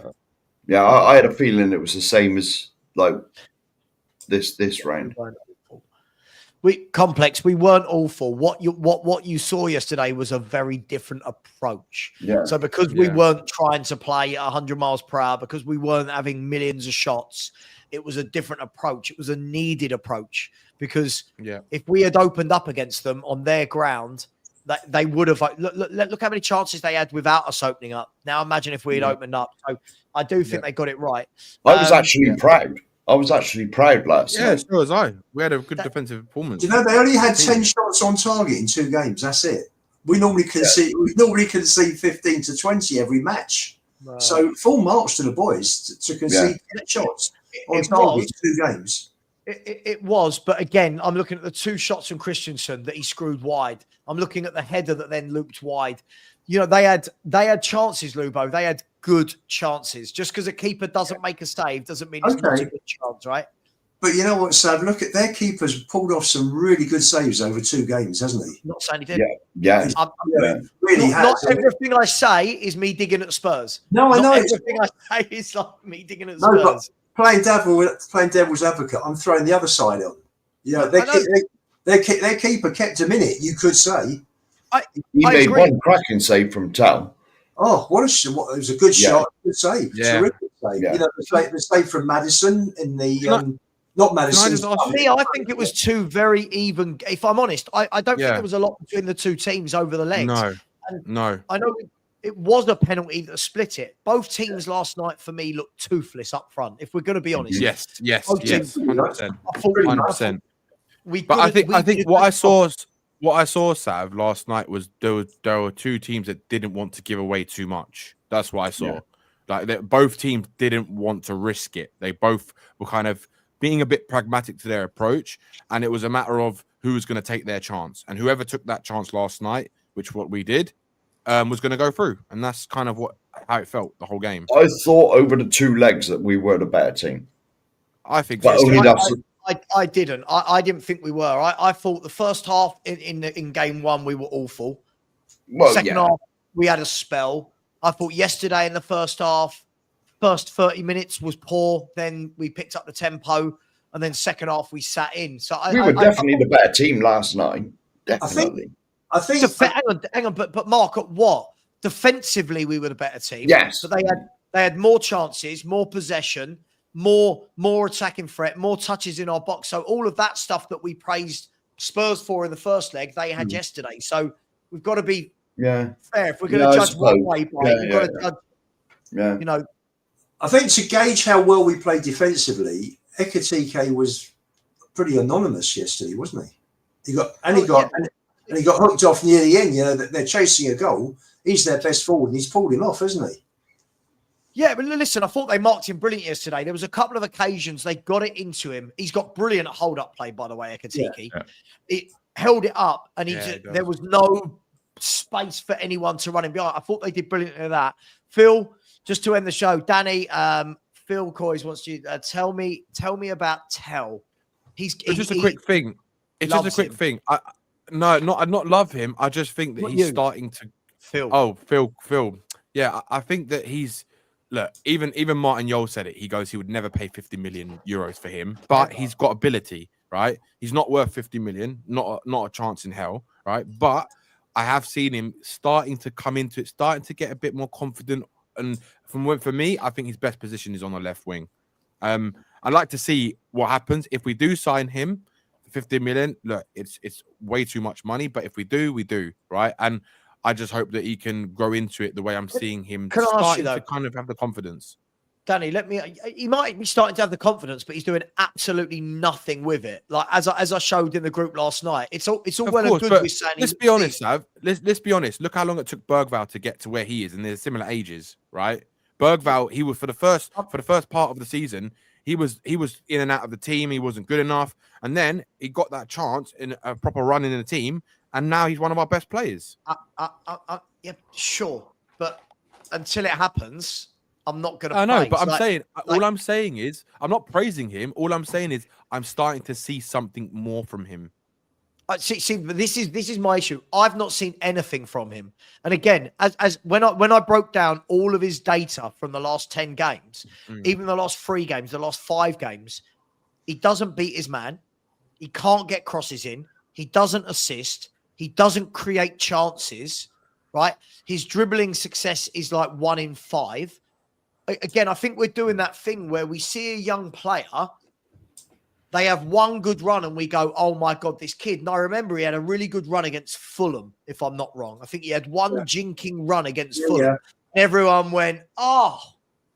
But if you actually look, Danny, right, when Phil's going, when Phil's saying it's not just me then, Danny, but sure, but you've got to back it up with something, right? It's all well and good saying, hang on, it's all well and good saying, I'm seeing things, but you're not seeing crosses. You're not seeing chances created. You're not seeing him beat his man. No, I'm seeing. Tackling. He doesn't tackle back. I'm seeing him starting to look more confident in his ability. Right. I think there's a lot more to come from him, but he has to have the confidence to show it. Right. I'm not saying he's lit up the world. I'm not saying he's done crosses, or I'm not saying that I haven't seen that yet. All I'm saying is, I am seeing him start to feel like he's getting more confident. And if you want a player to unlock his ability, you have to be confident. And that's not just in football. That's in any walk of life. You can't go into anything without confidence. I understand that. My issue with this subject, so we'll end on this subject. My issue with this, guys, on the panel is you've gone and bought Yang, who's a winger. You've got Mikey Moore coming through. Yeah. Everyone is desperate to see play, and we're saying this is the best one that's come out for years. You've bought Odegaard that can play there as well. You've already got Son. You've got Solomon coming back. Why, oh, why, oh, why? What has anyone seen that makes them go, scrap all them? It's got to be Matisse Tell. Like that. That's where I'm at with this, guys. I honestly, I think I've seen more from Odegaard than I have seen from Tell. Took the words out of my mouth, Danny. I've definitely seen more from Mikey Moore. I've seen more from Odegaard than Tell. I don't know about Mikey Moore. Mikey Moore, not in the Premier League. I haven't. Mikey Moore has not done it in the Premier League yet. He's done it in some of the European games, but not in the Premier League yet. But for his age, he's got ability, right? Oh, the difference what I'm saying with Tell, it's like that. I look at life in a certain way, right? When people are trying to progress, especially someone at that young age. It's like, for me, it's like if he can get better, 1% better every week, then by the end of a year, he's going to be 50% better than what he was, right? That's what I'm trying to say is Tell looks like he's at 1% better than what he was, right? And that's because he's getting his confidence. I'm not saying he's going to turn into the next Messi or the next Son. I'm saying that he's got a little bit more confidence, which I like to see more of it. I want to see him develop that more and see what he can offer us.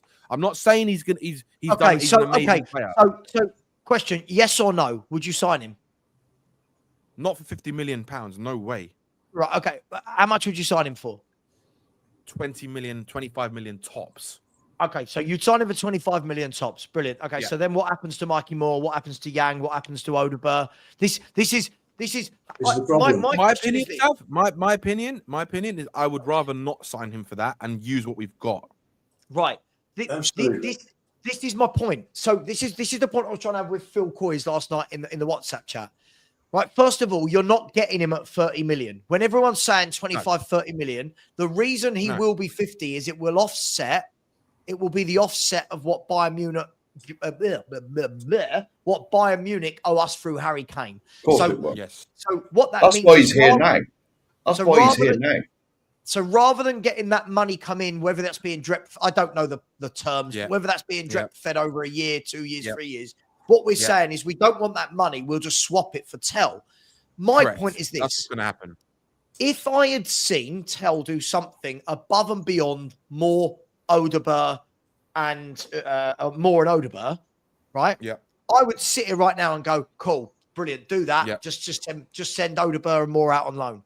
My problem is I've not seen anything in these games where I've gone, your level's above. And we've already paid, was it 25, 30 million for Odegaard? You've paid for Yang. You've got more coming through the youth team. What I don't understand about the Spurs fans, Danny, not you, I'm not saying you. Yeah. What I don't understand is how are we looking at this position and going, we need to sign another kid that could be good. No. By the way, I agree. I'm not saying in 2 years he can't be a brilliant winger. I'm not saying that. But right now, what he's doing, he's actually blocking the path of Odegaard. He's blocking the path of Moore. And I'll tell you one thing, Sav. Like someone said it in the comment, and I've been saying this for the last 2 years. if we go and spend 50, 60 million on an Embuemo, right, that's where I put the money because he's Matt, already no made one's player. told you to be unhappy. No one's told you to be unhappy, Matt. Grow up. Sorry. But do you know, that's all right. But do you know what I mean? Like, the reason why we all know we're not stupid, right? We all know the reason why we're gonna sign Tel if we sign him is to alleviate the money that they owe us for Harry Kane. That's the only reason we're gonna sign him. Why not And wait for that money to drip feed in and buy somewhere that we need? Because that's not Daniel Levy's business model. That's the problem. It's Daniel Levy again. Levy again. That's Levy. Again. That's Levy. It's Levy. It's true. It's Again, Levy, right? this fucking little bastard. He's done it again. We're doing it again. Sav, We're doing it again. Let's be honest. You know what I Right? mean? It's all about money and not the team. Done it again. But Lubo, You see what I'm every saying? single Danny, person. you see what I'm saying, right? If from what I've seen, if I had seen Tel in any of these games get the ball, give his fullback an absolute torrid time, I might be sitting there going, "Cool, he's levels above Odegaard and more." But so far, yes, cameos. So far, when I've seen more in cameos, I've seen him take his man on more and get balls across. Yeah. So far, I've seen Odegaard do it. I'm not seeing Tel do it. I agree. I agree. And yet, when I'm told, like, as I called out Phil Coys for saying it, right? Yesterday, he was brilliant in the first half. Okay, let's go and have a look. Right, didn't get one crossing. It was brilliant. Didn't make one important pass into the final third. Didn't dribble past his man on 4 of the 5 attempts that he tried. So when I'm looking at all these things, people are going, he's really good, and I'm seeing it. Are you seeing it, though? Like, are we seeing what we want to see rather than what's happening? If Phil Coy says he's really good, I never said he's really good. I just said he looks I know you didn't. But what Phil Coy has done, he wanted him in the window, Danny, and now he's doubling down. He wanted him in the window. Do you know what, Sav? Hang on. My issue with all of this is I'm really bored of being told that they're young and have patience.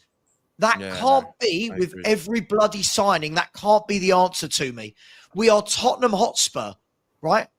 We are Tottenham Hotspur Football Club. It can't be, but he's young. But the club have decided this is who they're bringing in for the first team. If you're bringing in these people for the first team, they have to be ready.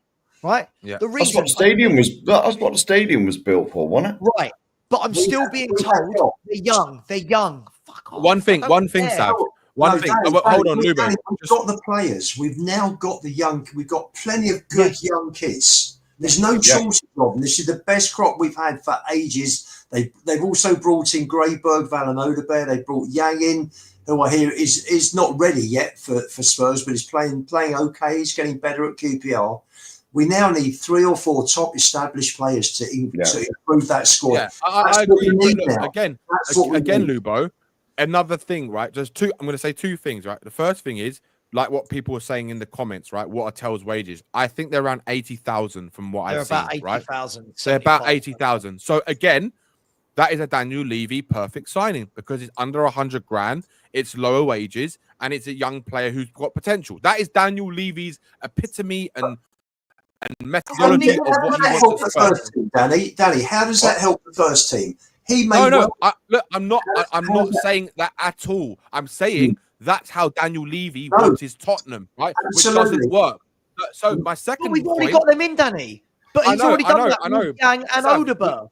So we all know why he's doing that. We all know why he's doing that. It's to alleviate the money for Kane, right? To get another. No, but that doesn't.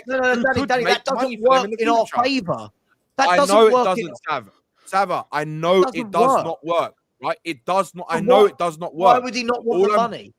Why would he not want the money coming in instead of that? Daniel Levy sees potential resell on value on any player he signs for this club. That's what Daniel Levy sees. He doesn't see the quality of the player. He sees the potential of what they could be, right? And if they get to that potential at Spurs, then he can sell them on for a stupid profit, right? Danny, That's Danny, Daniel Levy to a nutshell.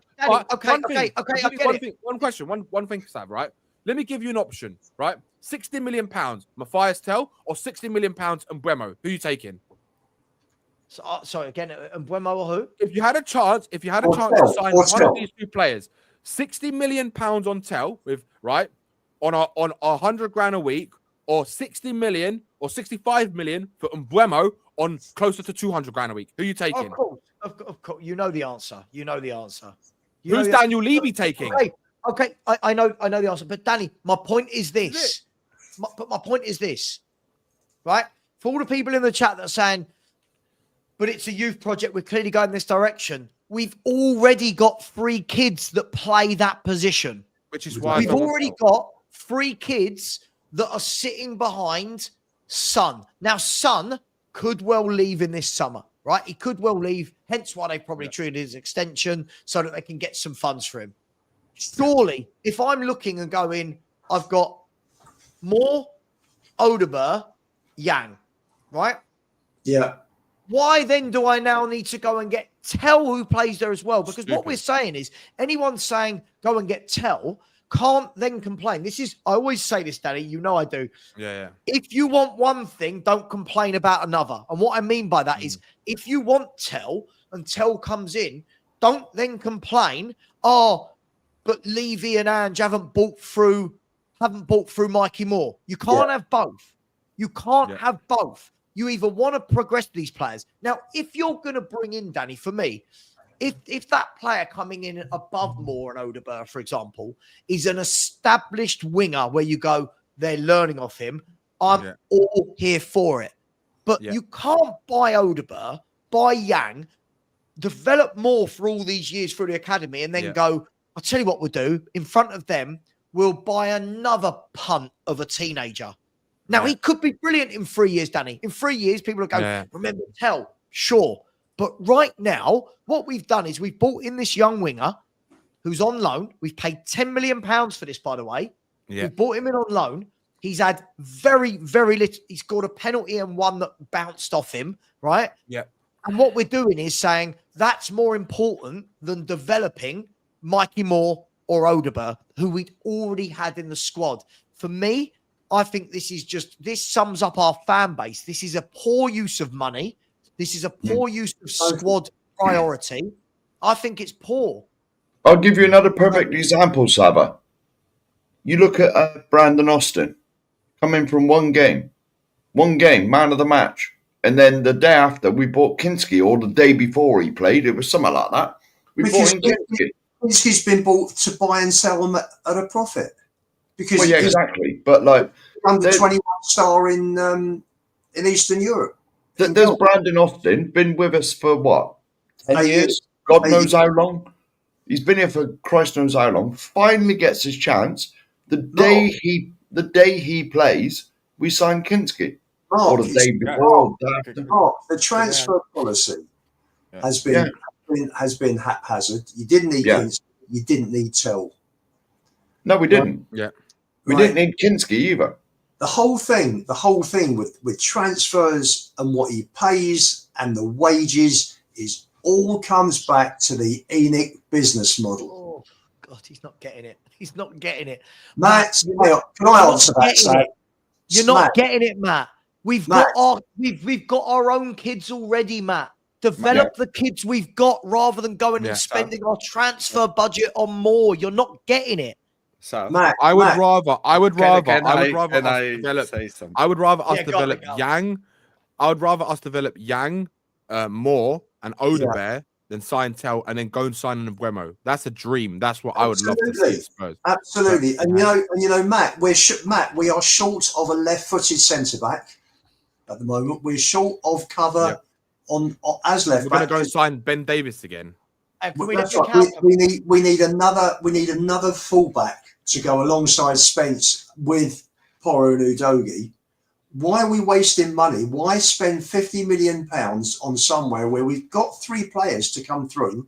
Exactly. It's absolutely crackers. What do we need to challenge next season? Where are the weak areas? We've got plenty. Sonny will either stay for one further year, and that'll be it. Werner will go. Solomon will go. Johnson may well go. There's a lot of talk of him going back to Forest. I don't mind. Go on, Mikhail. Let's let Mikhail go on, mate. Sorry. Yes, Matt. I'm going to tackle this topic from mathematical point of view, right? If we don't get into Europe, right? And getting into Europe means winning Europa League, right? We will play at best 46, 48 games next season, right? 38 league games, and if we go far in the domestic cups, right? That's at best 46 to 48 games, right? And you have Odobert, Moore, Young, Tell that you want to sign, that you don't want us to lay into, right? You have Kulusevski, Johnson, Son, right? That's 7 wingers that we have at the club, right? You can write off Kulusevski if you want and treat him as a midfielder, right? You won't find time to develop all those players, right? No. It's pure. It's just logical, right? And we are just wagering whether it's better to waste, in my opinion, 50 million pounds on Tell, right? Where you already have a player of a similar quality in the squad already, where one of them is our own and the other one we signed for like 4 million euros from Korea, right?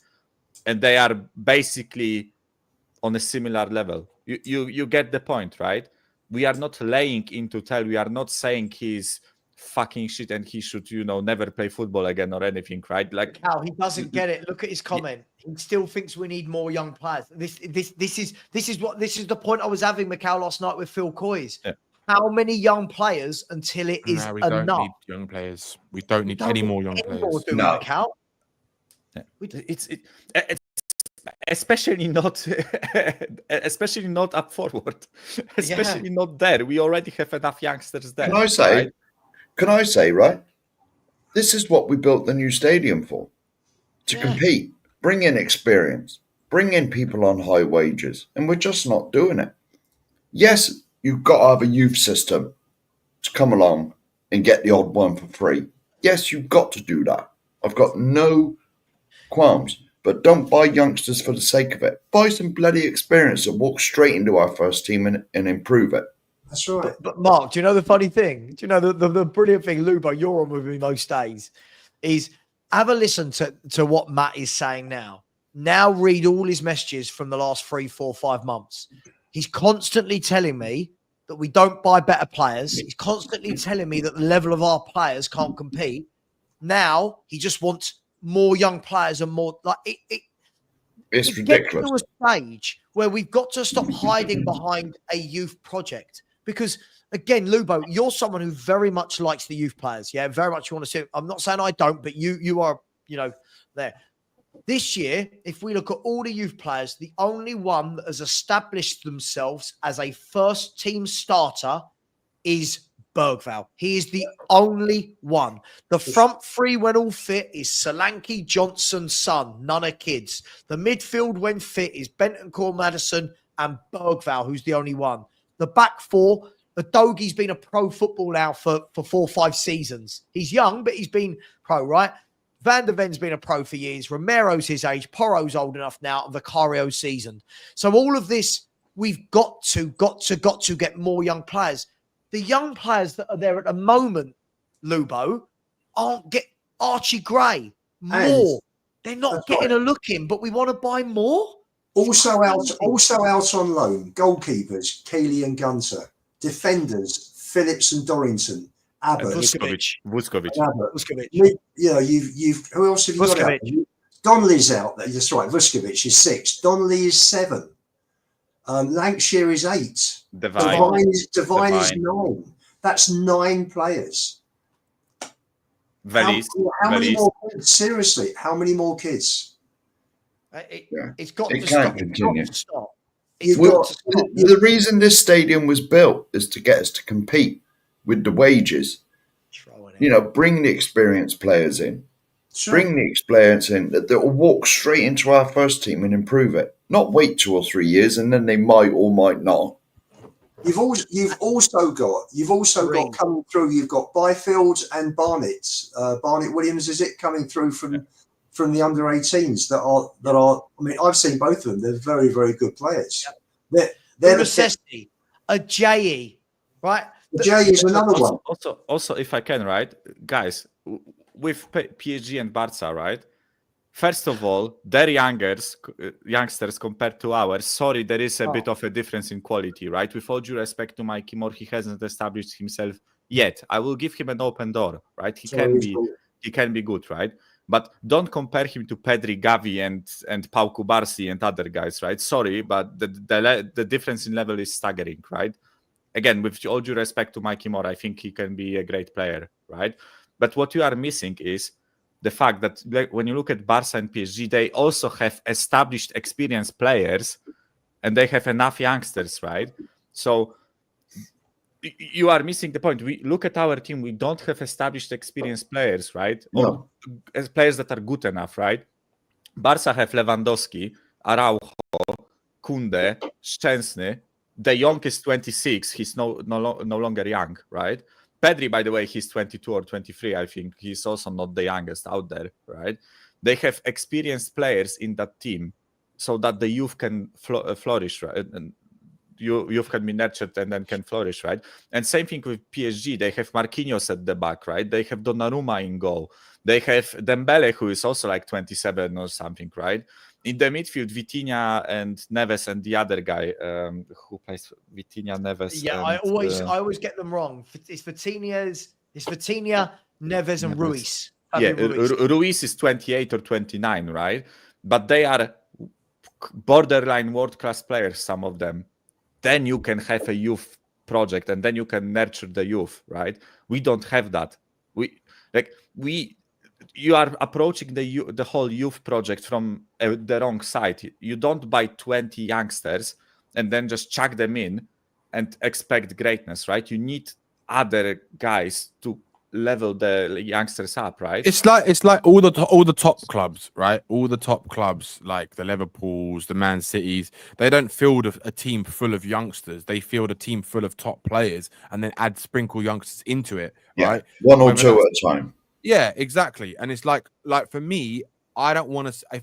If Spurs, the ideal situation, right? This is what we should be doing now, going forward, regardless of who the manager is. In the summertime, we should sign. If we sign, say, 4 players, we sign 1 youngster and 3 players that improve the squad or improve the first 11. At least 1 player that improves that first 11. And if you buy 2 that are like Kevin Danso level here, you know they're going to be good signings and they're going to improve the squad. And then you get 1 youngster. You don't go and buy 3 youngsters and 1 player like we did last year, right? Yeah. We bought like 3 or 4, or the year before, we bought a couple of youngsters and we bought 1 signing of £60 million who's an established player who's still not good enough, really. But I want to end the show. Right, Danny. Yeah. Sorry, Danny. I want to end the show. I'm sorry. I'm going to end this, and I'm going to say, Matt, mate, you got to stop this. Right? A youth project would mean that all the youth players are playing. Yeah. The youth players aren't getting in the team already, Matt. Stop saying this is a youth project. Yesterday, Tell would not have played if Son was fit. Yeah. Right? When the first 11 is fit, I'll reiterate for you, the only one that's getting game time is Bergvall. Yeah. Right?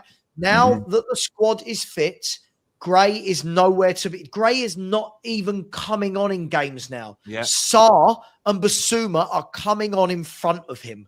Yeah. Right? I'm not saying that's right, but that's what the manager's doing. Right? Yeah. Now that Kulu is back fit, he will be the one coming on or Madison, whoever's on the bench, instead of your Odebergs and your Moores. You've got to stop this, Matt. Right? When you're blaming the fans for this, but this season, the manager has shown he does not want to play the youth players unless there's loads of injuries, right? So if we're talking about a youth project, let's have a look at the average age of Spurs' best 11. I reckon it's going to be about the age of 27, 26. 26. No, 26. Might be a bit lower. I was going to say 25. It's not going to be 18. I must tell you something. It's not going to be anywhere near teenager. It's not going to be anywhere near 21. No. Right? The interesting thing was, I saw something the other week when Spurs had the big injury crisis. So it might be a few weeks out of date. But we had we were the 3rd youngest squad. I think it was about 25. Yeah, 25, 24. Yeah. I think there were 2 that just 2 that were less than us. that have played through the season. So, you know, and that was just probably because Bergvall and Gray have played so many games in the league. I think it's only Chelsea and Brighton, right? You know, Sarr and Udogie are young as well. I think it's only Mark put in the chat. Yeah, you saw it as well. He said the average age 25.1, which probably sounds about right. Also, like I think in the Premier League, on the whole squad on average, I think only Chelsea and I think it was Chelsea and Brighton.